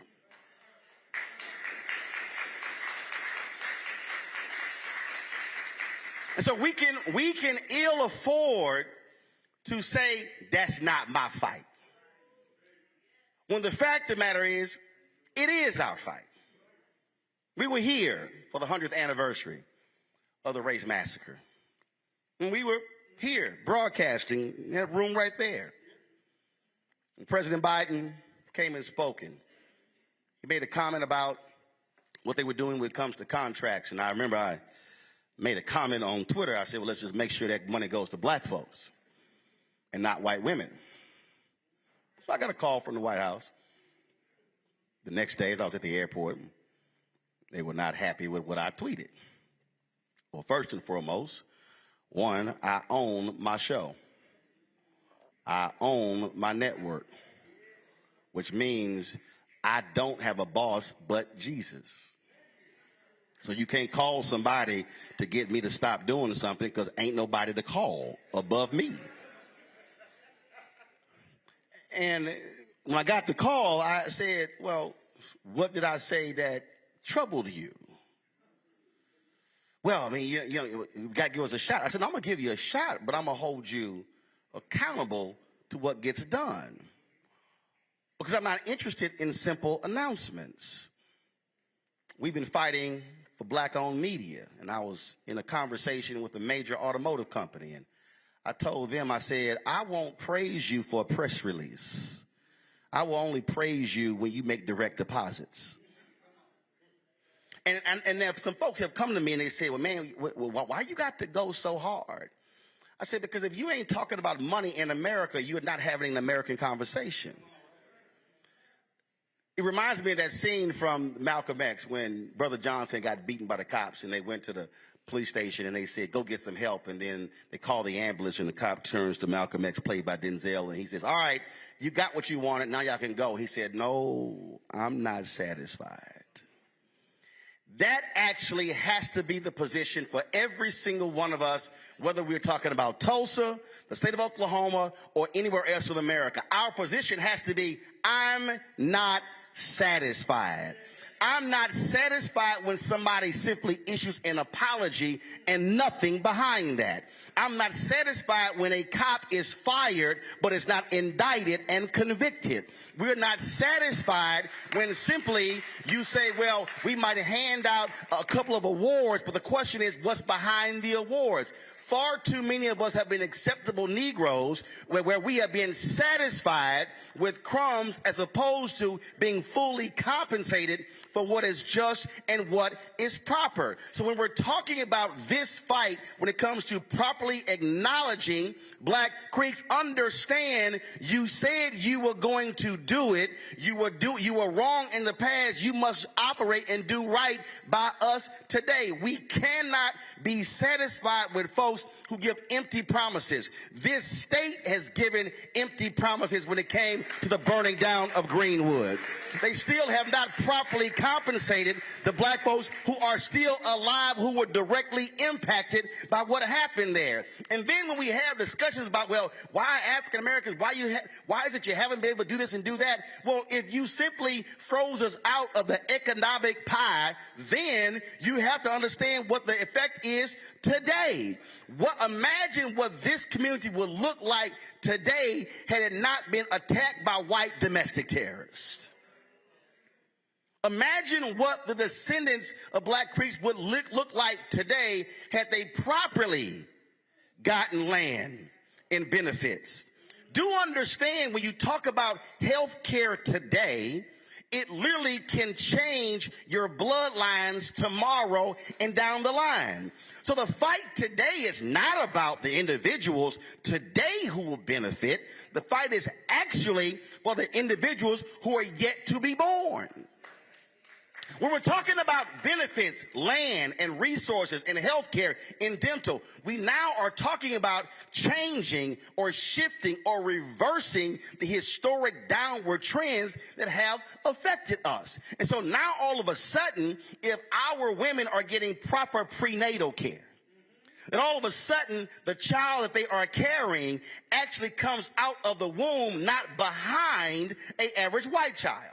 A few years ago at the National Press Club, Jeffrey Canada stood with Marion Wright Edelman and literally said that black children are behind white children in the womb as a result of the health care of the mothers. He said, so here we are, we're trying to get them caught up from first grade through the fifth grade. He said, when they're coming into this world already behind. And so this fight here is about how do you now begin to change that and reverse that. This now means how do you now begin to create and build an economic system where we're not dependent upon somebody else. We're operating in customer service jobs and being employers, being employees, as opposed to employers. As opposed to depositing checks, we're now ones writing checks. And so the fight has to be looked at totally different.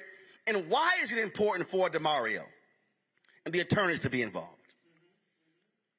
Because the reality is the changing of the laws has been the fundamental basis of the freedom. We can talk about, and I'm not diminishing protest. Those were valuable. They are valuable. They serve a need. But the reason the black freedom movement was so powerful, because you had action in the streets and action in the courts. The streets helped the action in the courts. The streets changed the public perception that then impacted the perception of the judges. So the role of Thurgood Marshall and the NAACP Legal Defense and Education Fund was aided by the protests. The lawyers needed the action in the streets. The lawyers and the folks in the streets needed the action in the suites. They needed all of these forces moving at the exact same time. So then you had black media that served a role. You had black educators that served a role. You had black lawyers serving a role. Black business owners like A.G. Gaston and others who were funding the movement serving a role. Then you had the folks who were cooking the food serving the role, and the folks who were taking care of the children serving a role. What I'm laying out to you, everybody had a job to do when it came in trying to actually gain freedom. So leaving here,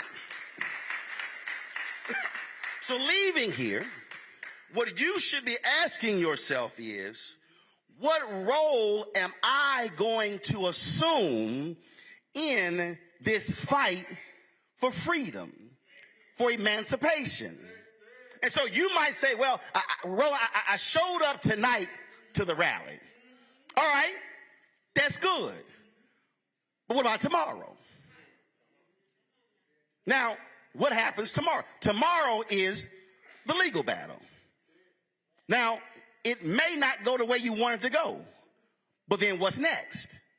And so everybody has to make a decision, and that is, what role am I going to play to ensure that justice is done for Black Creeks? And let's say tomorrow goes well. Let's say the right outcome is announced. Then you likely will celebrate. And if you celebrate, great, celebrate. But 24 hours later, you should then say, what's next?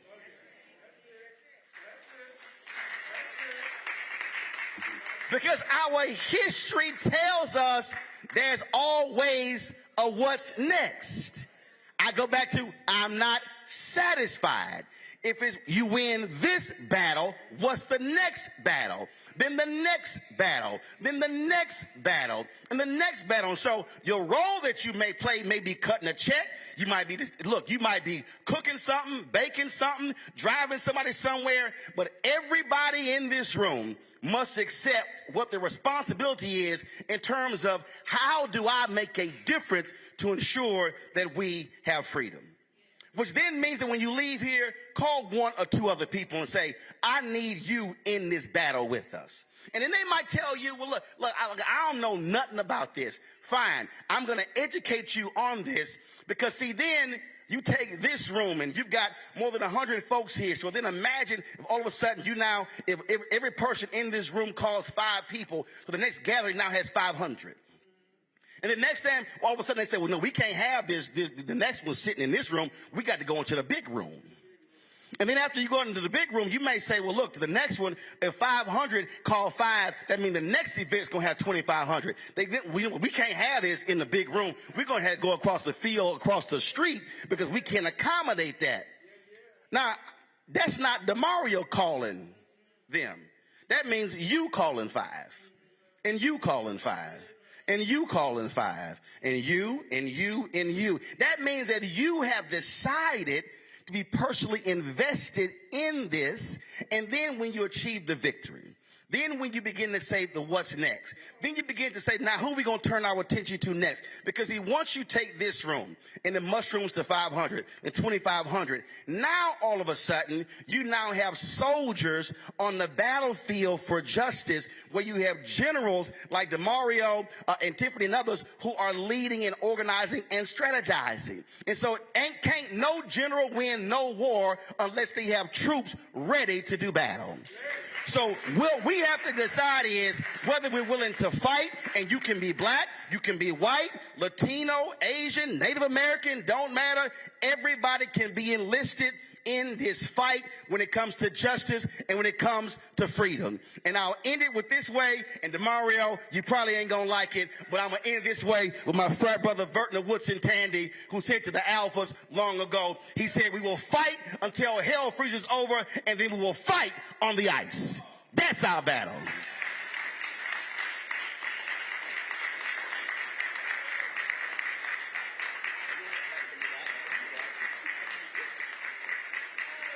Give it up for Roland Martin. Give it up for Roland Martin.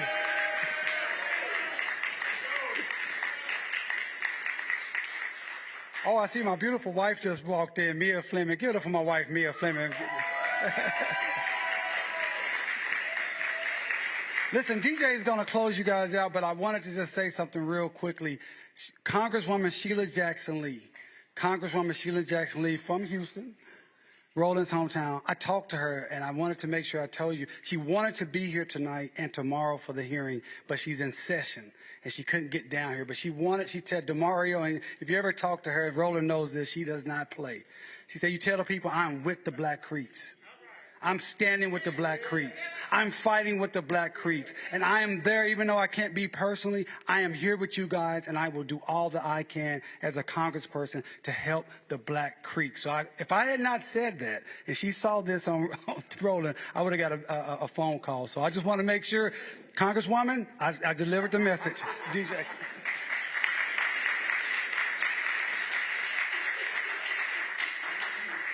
Justice for? Justice for? Justice for?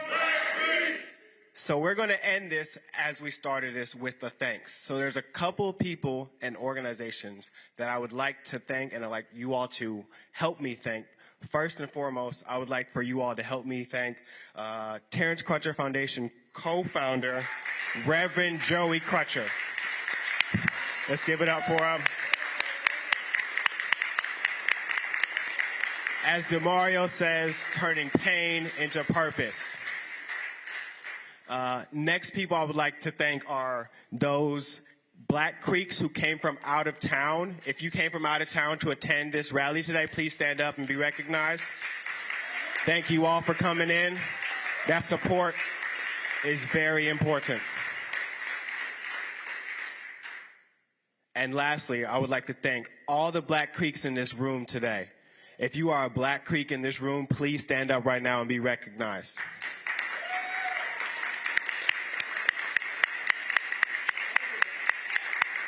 Yes. That's incredible. So there's a couple things we can do as well. Brother Martin, Brother Roland talked about things you can do. There's something you can do right now Most of us, if not all of us, have a cell phone. Take out your cell phone right now and follow Justice for Greenwood on Instagram, like us on Facebook, go to our website, justiceforgreenwood.org, and also play a role if you're not be able to be there tomorrow. Do a donation at justiceforgreenwood.org. So I also want to thank you all immensely for coming out today. The first part of it is showing up. Without showing up, there's nothing else that we can do. But you all showed up, not only for yourselves, but for Tulsa, for Black Creeks, as well as your ancestors. So I'll finish this how I started. Justice for? Black Creeks. Justice for? Black Creeks. Justice for? Black Creeks. And one last thing, I saw somebody walking towards me. If you would like to go to the bus tomorrow for the hearing, please see a TCF team member, like the wonderful Jayla right here, or Diamond back there waving. They have Terrence Crutcher Foundation shirts. Also my friend back there with the Black Wall Street shirt who led us and started off with that amazing chant. So, also, just hot off the press, go to RolandMartin.com to purchase his book. I know he's a very busy man, so he took the time out today to come visit us. You saw he was in Georgia. He got hit up by Will Smith. I don't know about you, but if Will Smith called me Jamario, I might have to go to Will Smith. Just saying. But, yeah. Say that again? RolandSMartin.com. RolandSMartin.com. Please purchase this man's book in support, because without us, there's no us. So once again, justice for? Black Creeks. Justice for? Black Creeks. Justice for? Black Creeks. Have a good night.